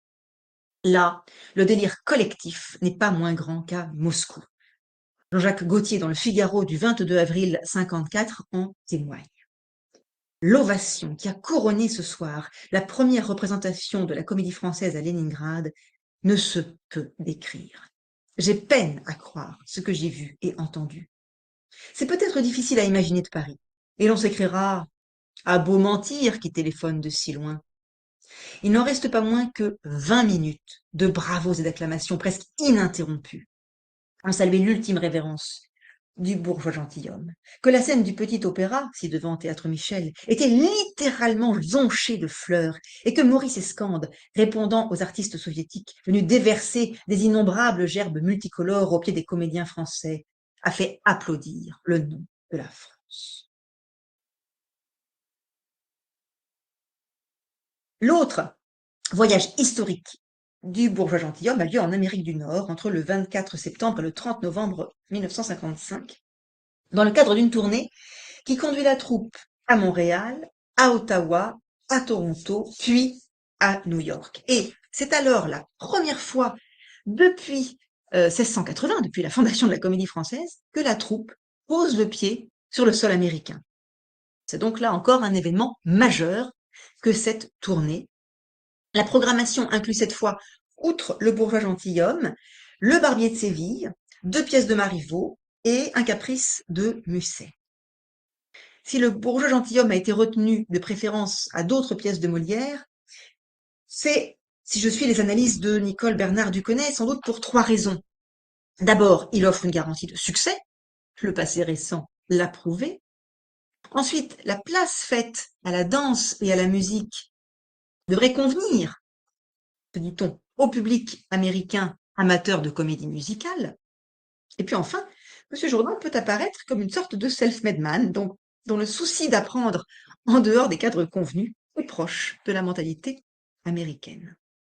La première aux USA a lieu le 25 octobre 1955 au théâtre Broadway, c'est-à-dire dans la plus grande salle de Broadway qui compte 2000 places. Mais là, la pièce reçoit un accueil contrasté.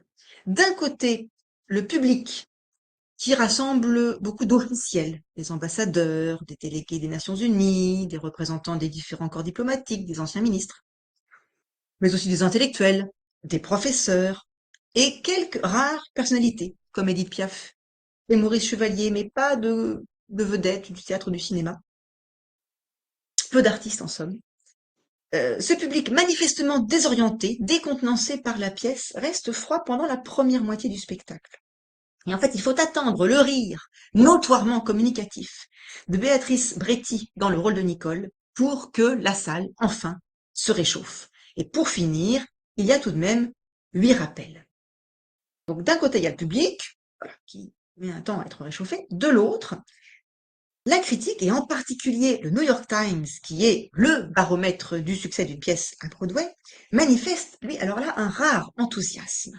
Nous avons attendu 275 ans, écrit Herbert Matthews, pour voir la Comédie Française donner une représentation éblouissante, et il estime qu'elle a su faire triompher la pièce devant un public difficile.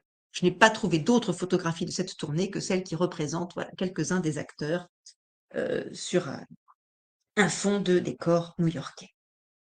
Pour conclure, je me contenterai de céder la parole à Pierre-Aimé Touchard, donc administrateur de la Comédie Française de 1947 à 1953, et qui, dans ses mémoires, rend à Suzanne Lalique plus de justice que Jean Meyer. Parmi les nombreux bienfaits dont la comédie garde la reconnaissance à Édouard Bourdet, l'engagement de Suzanne Lalique comme chef des ateliers de décoration est sans aucun doute un des plus précieux. Cette femme était une fée. D'abord, elle réalisait ce miracle unique d'avoir su gagner l'affection de tous. En 6 ans de comédie française, je n'ai jamais entendu la moindre réserve de qui que ce soit à son sujet. Et pourtant, Dieu sait qu'elle ne se livrait à aucune compromission. Ses entêtements étaient célèbres. Mais il y avait chez elle une telle grâce, une telle limpidité, une telle force sereine, que même les plus susceptibles n'imaginaient pas que ces décisions puissent être dues à une mauvaise volonté ou à un calcul. Je la regardais agir avec émerveillement, et elle présentait à mes yeux un modèle que je m'efforçais en vain d'imiter. Son goût était infaillible, et je ne crois pas qu'il soit jamais sorti de ses mains quoi que ce soit qui ne forçât le ravissement. Elle travaillait pourtant avec peine, doutant longtemps d'elle-même avant de se décider à réaliser un projet. Mais cette inquiétude d'artiste ne laissait voir aucune nervosité. Elle glissait parmi les difficultés, comme un beau voilier sur l'eau calme, et nous apportait d'un air candide des maquettes dont la poésie, l'audace et le charme nous faisaient frissonner. Installée sous les toits, dans ces soupentes invraisemblables où sont condamnés à travailler la plupart des services de la comédie, elle passait un nombre incalculable de nuits blanches, à chercher, avec sa petite boîte d'aquarelle, des harmonies de couleurs toujours exquises. Son autorité sur le personnel était paisible et sans limite. Les plus fougueux des sociétaires, les plus capricieuses des comédiennes, lui cédaient presque son combat. Elle avait la main à tout, participant aux essayages, fourrageant dans les vieilles armoires à la recherche d'un bout de tissu, courant les magasins, surveillant les répétitions, fournissant d'idées les accessoiristes et passant des nuits à coudre elle-même à la main les passementeries d'un costume pour qu'il fût plus parfait. Chaque année, les élèves du conservatoire venaient en foule à l'époque des concours, emprunter des robes et des costumes pour le grand jour. Suzanne Lalique assurait elle-même les essayages, ajustait les robes, apportant à ce lourd travail les mêmes soins minutieux et amoureux que s'il se fût agi de préparer la plus grande création de l'année. Son secret était d'aimer la beauté et d'aimer ceux qui la servaient. Je vous remercie. C'est nous qui te remercions. C'était absolument passionnant. Vraiment, merci. Oui, merci beaucoup, Marianne. Merci pour ces très belles choses en plus. Alors moi, évidemment, j'ai plein de... Alors, pas tellement des questions, mais des remarques, enfin des choses pleines d'intérêt. Et Nicolas aussi, je pense. Oui, oui, des questions aussi. Voilà, voilà. Alors, il y a des commentaires aussi hein, dans le chat qui te célèbrent, Marianne, ce qui est tout à fait normal. Alors, on va peut-être demander, en fait, justement, aux gens qui ne sont pas nous, s'ils, elles, ont des questions avant nous. Sinon, on lancera le bal aussi.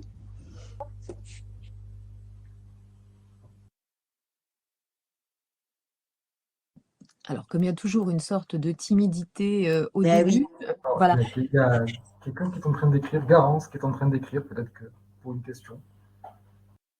Alors, peut-être qu'on peut...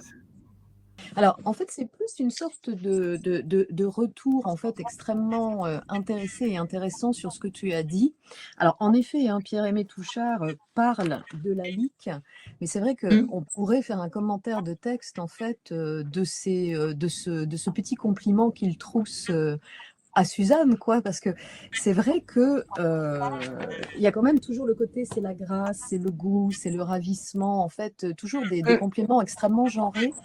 Et ça rejoint ce que tu disais au début, en fait, parce que quand elle passe comme chef d'atelier de décor et de costume, on parle de son dévouement et de son goût, toutes choses quand même qui sont très genrées. Et alors, ce qui m'intéresse en même temps, c'est qu'on parle d'elle comme d'une chef, donc en Mm. féminisant un petit peu, même si du coup le neutre, enfin le féminin ne s'entend pas, mais en même temps qu'on parle d'elle finalement plus comme une coordinatrice, même si Touchard dit artiste, alors que ce que tu disais vraiment, c'est qu'il y avait vraiment une direction artistique qui a été impulsée par elle, en fait, comme si elle était là à la fois pour le rangement et qu'on minorait quand même un petit peu sa direction artistique. Mais c'est peut-être mon biais, pour le coup, mon biais d'études de genre qui en revient à ça. Dans ce que tu croises, en fait, quelle est l'impression que tu as, toi, en fait? Plutôt le côté, elle range, elle coordonne, c'est une bonne maîtresse de maison, donc cette maison qu'est la Comédie Française. Ouais. C'est très contrasté et ça dépend en fait de qui parle d'elle en réalité. Alors, les catégories que j'ai citées et que tu rappelais pour caractériser son travail, ce sont aussi des catégories d'époque. Mm, Enfin, mm. indépendamment de considérations genrées, c'est ce qu'on attend aussi d'un décor. Hein. Et on retrouve les mêmes catégories sous la plume des critiques dramatiques, même quand les décors ont été réalisés par des hommes au 19e. Enfin, donc ça, je pense que c'est plutôt des catégories d'époque, hein, la question de la grâce, de la beauté, de la délicatesse, de l'élégance, etc. En revanche, bah, alors, il y a des choses. Il y a le fait qu'effectivement, sa personnalité autorise Ouais. à saluer la discrétion, la modestie avec laquelle elle travaille. Euh, En contrepartie, je pense que personne, alors à part ceux qui n'en parlent pas comme Jean Meyer, ne nie que elle est une artiste à part entière et que il faut rendre sa part au succès qui lui est dû à chaque fois qu'une pièce triomphe. Euh, et quand même, elle est vraiment reconnue. Alors, elle figure maintenant sur le site de la Comédie Française parmi ce qu'ils ont appelé les culottés, hein, donc les femmes dont l'audace, l'originalité, le travail a servi l'histoire de cette grande institution. Moi, ce qui m'a beaucoup amusé, parce que c'est très genré, pour le coup, comme relation, c'est celle que Maurice Escorne, qui a aussi été administrateur général de la Comédie Française, lui disait, alors je sais plus où est-ce que c'était rapporté, je crois dans une revue de la Comédie Française, et, il lui disait régulièrement, tu travailles trop, ma pauvre Suzanne, repose-toi, repose-toi, mais que tout soit prêt. Et ça, ce double mind là, je le trouve extraordinaire parce que il est très, voilà, significatif aussi de l'ambivalence des liens que les administrateurs pouvaient établir avec Suzanne Lalique et que son dévouement autorisait aussi. Voilà. Merci beaucoup. Alors, Garance nous pose une question, en fait, Oui, dans le alors j'ai chat. vu. Ouais, ouais, ouais. Alors je le dis parce que quand on aura l'audio, Mm. est-ce qu'on retrouve Ah encore oui, aujourd'hui des traces de ces décors et costumes dans des représentations de la Comédie Française? c'est une excellente suggestion à laquelle Agathe Sanjuan ou Brigitte Perrault seraient mieux placés que moi pour répondre, mais parce que eux le repèrent peut-être. Moi, j'avoue n'avoir pas repéré ce genre de référence aujourd'hui et j'ai d'une manière générale l'impression que les mises en scène, quand elles sont allez, intertextuelles, enfin je sais pas comment dire, quand elles citent d'autres mises en scène, enfin les seuls exemples qui me viennent en tout cas sont des exemples de mises en scène qui citent des mises en scène du même auteur. Par exemple, enfin je sais pas, certaines d'entre vous ont sans doute vu Le soulier de satin d'Éric Ruff récemment l'an dernier, qui reprend effectivement de manière très citationnelle des éléments du décor qu'il avait déjà réalisé pour La vie de Galilée de Brecht Mm. il y a quelques années. Donc on trouve des phénomènes de citation iconographique comme ça, mais à l'histoire de la comédie française, euh, enfin, et à plus forte raison à Suzanne Lalique elle-même, parce qu'à l'histoire de la comédie française, ça oui, ça arrive. Euh, Mais Mathias Langhoff, par exemple, en 2001, je me souviens qu'il avait mis les colonnes de Buren. Alors, c'est pas tout à fait la Comédie Française, mais c'est quand même le quartier dans sa représentation de Büchner, de Léon Steen Selena. À Suzanne Lalique, je n'en ai pas repéré. Et il est vrai que le style Suzanne Lalique, c'est vraiment celui d'une époque qui nous est tous, enfin en tout cas pour les gens de ma génération, assez familier parce que c'est celui qui était souvent représenté aussi dans les petits classiques Larousse, hein, illustrés par des photos en noir et blanc, où on retrouvait régulièrement les grands classiques enfin, du répertoire joué à la Comédie Française dans ces années 50-60. Et donc souvent, effectivement, alors moi, les images enfin, les photographies que j'ai pu voir pour préparer cette conférence, elles me rappelaient en tout cas l'esthétique à laquelle m'avaient habitué les petits classiques de mon enfance. Et dès lors, je crains qu'ils ne soient, enfin voilà, ils appartiennent à une époque peut-être, en tout cas provisoirement datée. Et je pense que quand il y a un damier, Ouais. on en voit aussi, je suis pas sûre que ça réfère à Suzanne Lalique, ça m'étonnerait. Ça m'étonnerait. Je pense que d'un point de vue patrimonial, l'importance de son œuvre, l'écho qu'il a eu en France comme à l'étranger est reconnu, mais voilà, je suis pas sûre que même si à l'époque elle tirait vraiment du côté de la modernité, elle soit aussi considérée aujourd'hui comme quelqu'un qui soit de notre modernité contemporaine. C'est Oui, ce parce que je qu'il y a... dirais. Et ma Ouais. réponse, Oui. Oui, parce pardon. que je pensais justement au sol à damier, en fait, hein, que j'ai l'impression de voir, pas tout Hmm. le temps, mais dès Bah, on qu'il voit souvent. s'agit de... Ouais, voilà, voilà. Bah Et ça, oui, du coup, c'est elle Rançon. qui a vraiment mis... Elle était la première à faire ça, en fait, parce que du coup, ça paraît tellement En tout cas, évident de nos jours. enfin, en tout cas, c'est beaucoup commenté quand c'est elle qui le fait. Enfin, quand elle D'accord. commence avec son damier et après, c'est visuel. Alors, je n'oserais pas dire ça, mais en tout cas, et alors c'est amusant parce qu'elle a peint aussi des tableaux dans ses natures mortes. Il y a des tableaux qui représentent des jeux d'échecs. Donc ça fait quand même Oui, oui, partie aussi de son univers oui. visuel. Et après, c'est vraiment des signatures. Enfin, dans presque tous ses décors, pas systématiquement, mais très souvent, il y a un damier. Alors, c'est pas toujours les mêmes damiers, hein. C'est des losanges, c'est des carrés. Il y a des rosaces, il y en a pas, mais ça devient un de ses stilèmes, quoi, quand Ouais. même. Mais parce que du Alors coup, que c'est... ce que je trouve Pardon. amusant, c'est que ça marche très bien pour chacun sa vérité. On a envie de lui prêter, enfin, on prête du sens à ce damier dans chacun sa vérité, qu'on ne prêterait pas pour le Tartuffe ou que sais-je, moi. Mais et puis c'est quand même là. Voilà. Hmm. Pardon, je t'ai interrompu. Non, non, non, non, c'est parce que je pensais juste, et ça me fait écho à ce que, enfin, un truc qui m'est passé par la tête quand tu parlais, et après j'aurai encore une autre question, mais je vais aussi laisser les autres. C'est-à-dire qu'on insiste Mhm. beaucoup maintenant sur le théâtre durable, sur le fait qu'il faut faire de l'écologie et tout ça. Et Mhm. finalement, on se rend compte, parce que j'étais à Busan il n'y a pas longtemps aussi, qu'il y a cette Mhm. question de recyclage des décors, des costumes, parce que de toute façon, ça envahit l'espace, donc il faut bien en faire quelque chose. Donc, en fait, il faudrait aussi savoir ce que sont devenus ces costumes, en fait. Enfin, ils sont pas réutilisables, j'imagine. Enfin, ils pourraient être Il refaits, y a en sans doute. effet. Pardon, excuse-moi.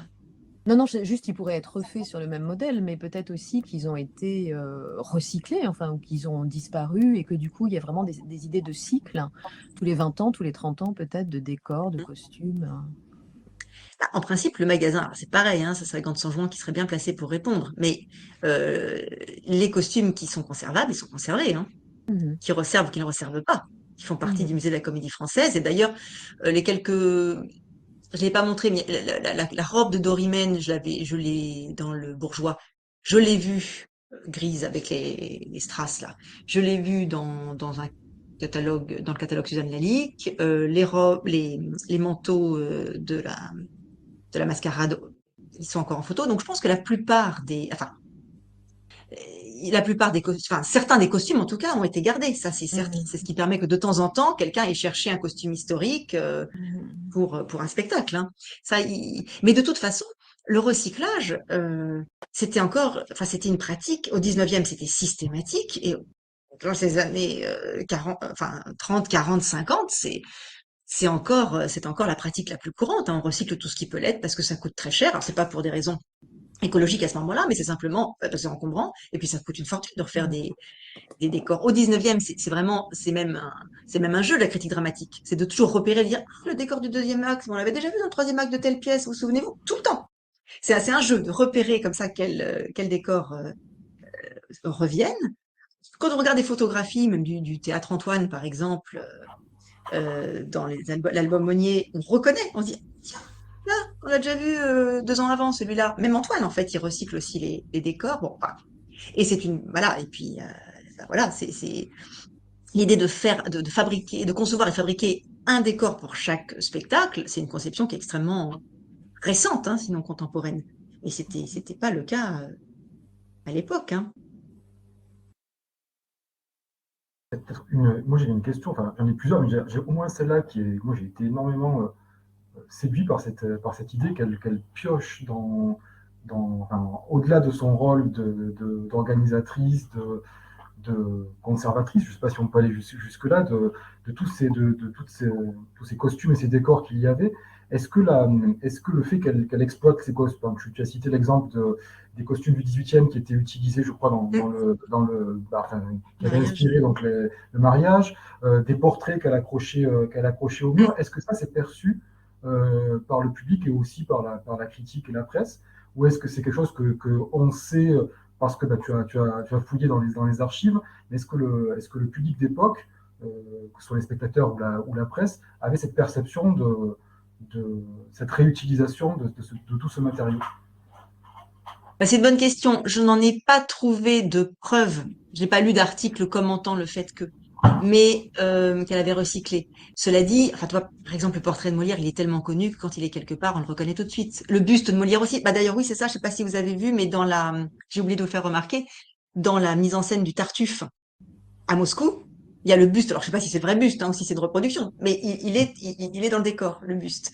Donc ça, c'est des éléments qui sont tellement connus que on les reconnaît. On sait pas exactement de quand il date, qui l'a fait, voilà, mais on le reconnaît. Et là encore, c'est vraiment un stylème, hein, de Suzanne Lalique. Elle le fait très très souvent.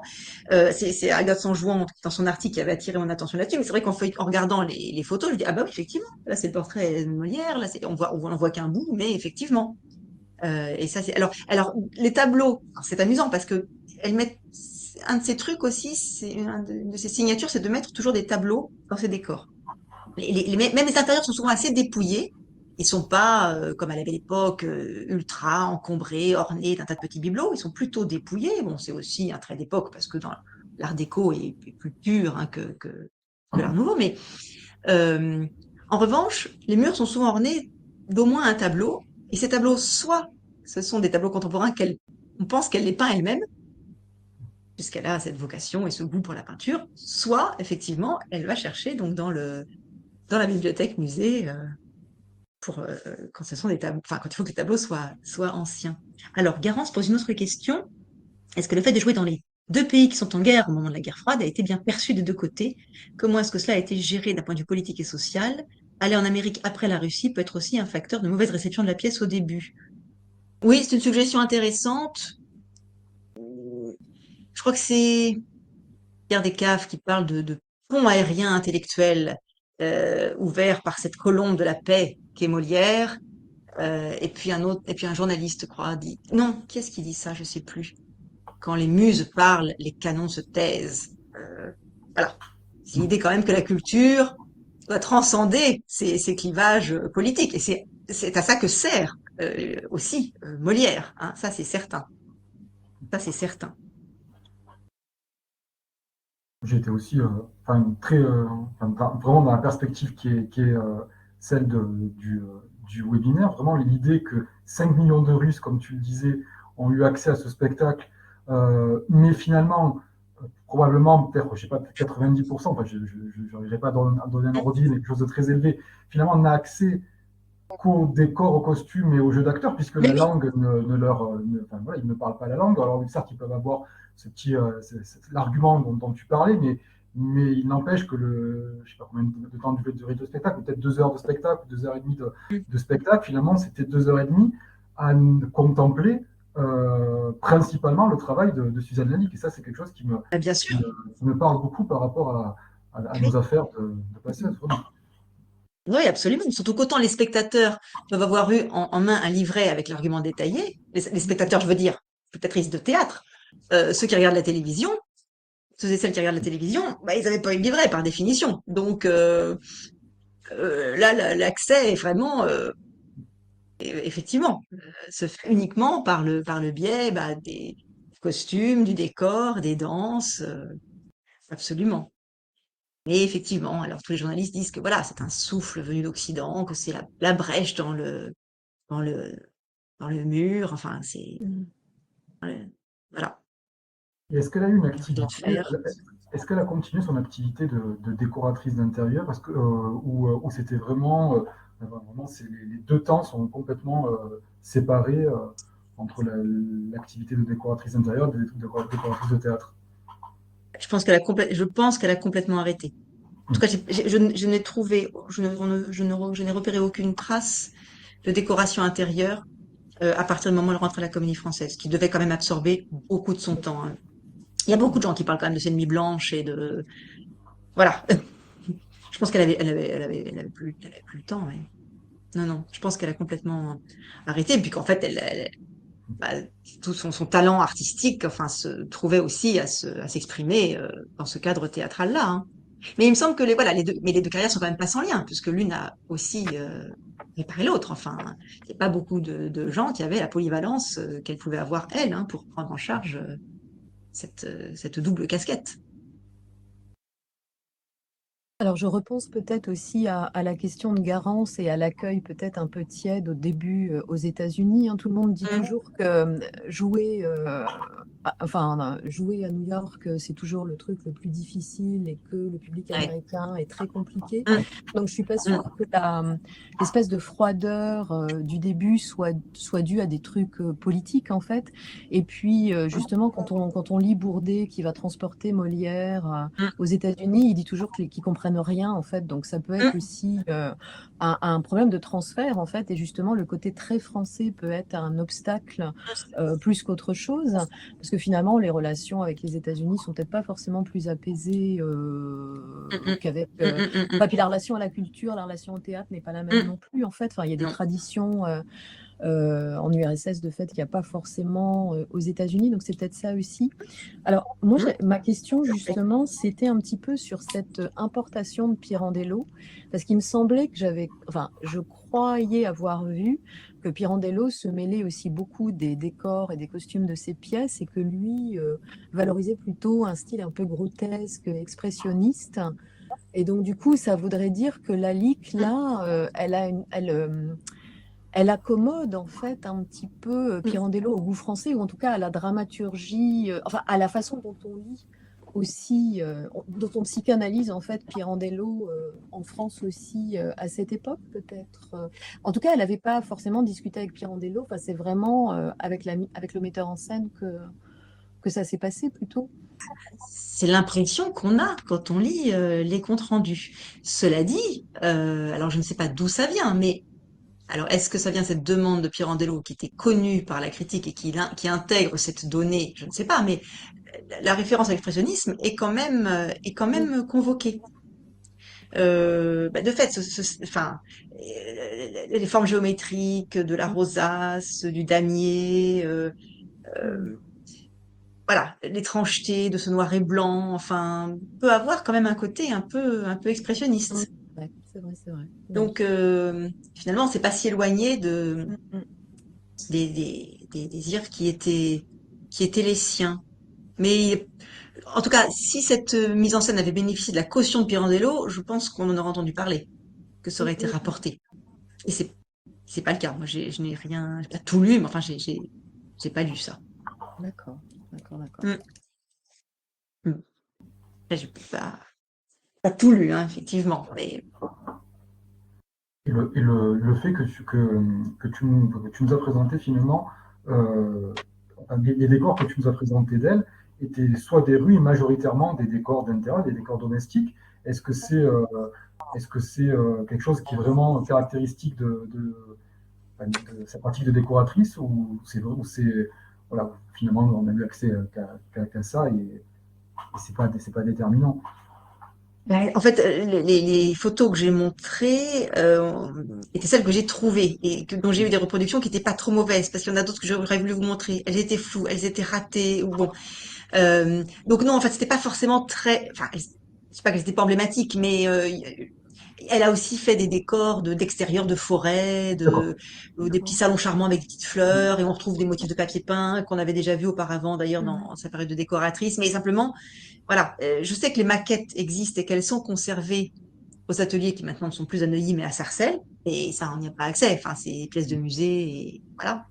Il se trouve que j'en ai vu une le jour où à la bibliothèque musée, mais là, j'avais rien pour prendre les photos, j'ai pas osé le faire. Enfin, il y en avait une qui était arrivée, ah, j'étais toute contente de la voir, mais puis après, elle est partie.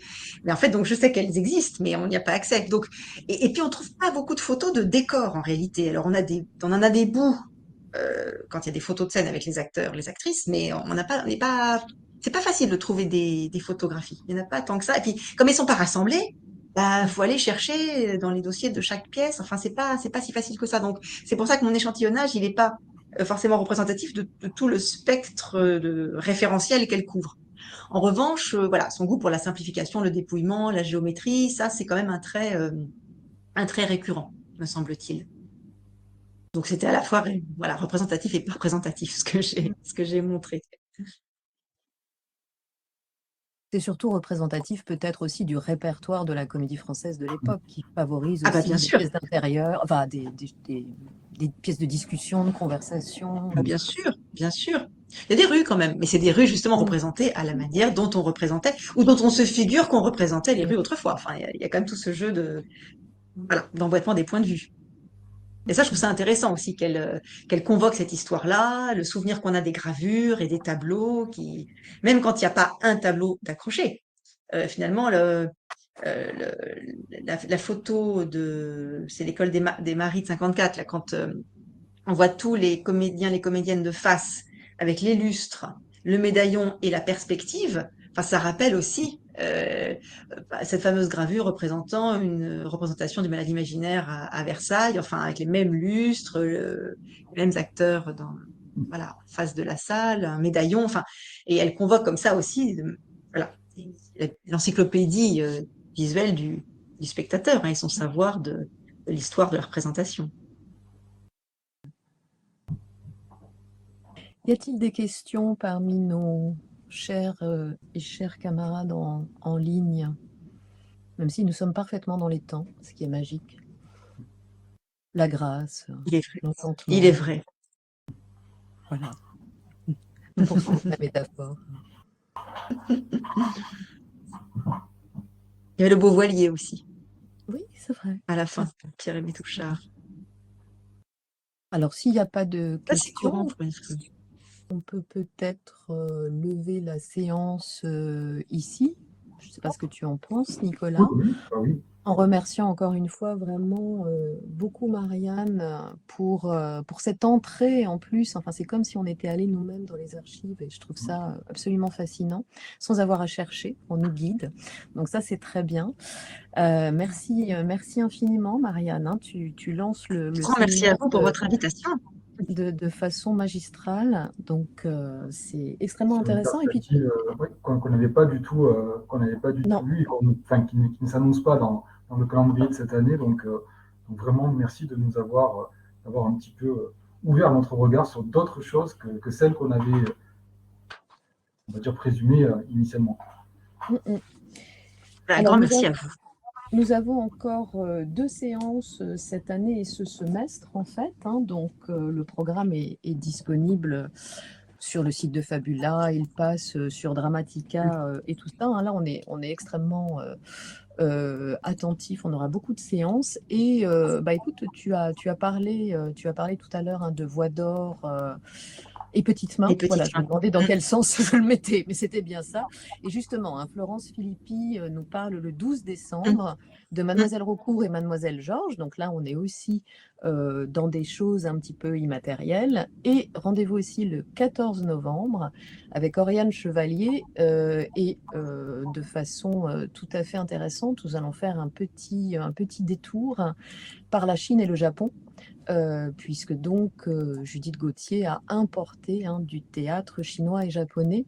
Alors, ce qui veut dire aussi, hein, que toutes ces femmes dont on parle, évidemment, quand elles sont du 19e et du 20e, elles naissent dans des familles cultivées, artistes, filles d'eux, femmes d'eux, tout ça, mais voilà, hein, on le sait depuis longtemps. Le privilège fait aussi qu'elles peuvent avoir accès à ces choses. Donc rendez-vous le 14 novembre, même lieu, même heure, c'est-à-dire à distance, et le 12 décembre. Et puis il y a encore plein de choses l'année prochaine. Voilà. Nicolas, si tu veux avoir le mot de la fin. Écoutez, Merci à Marianne et puis merci à vous toutes et vous tous qui nous avez écoutés aujourd'hui. Et puis je vais couper l'enregistrement peut-être maintenant. Voilà. Merci au public.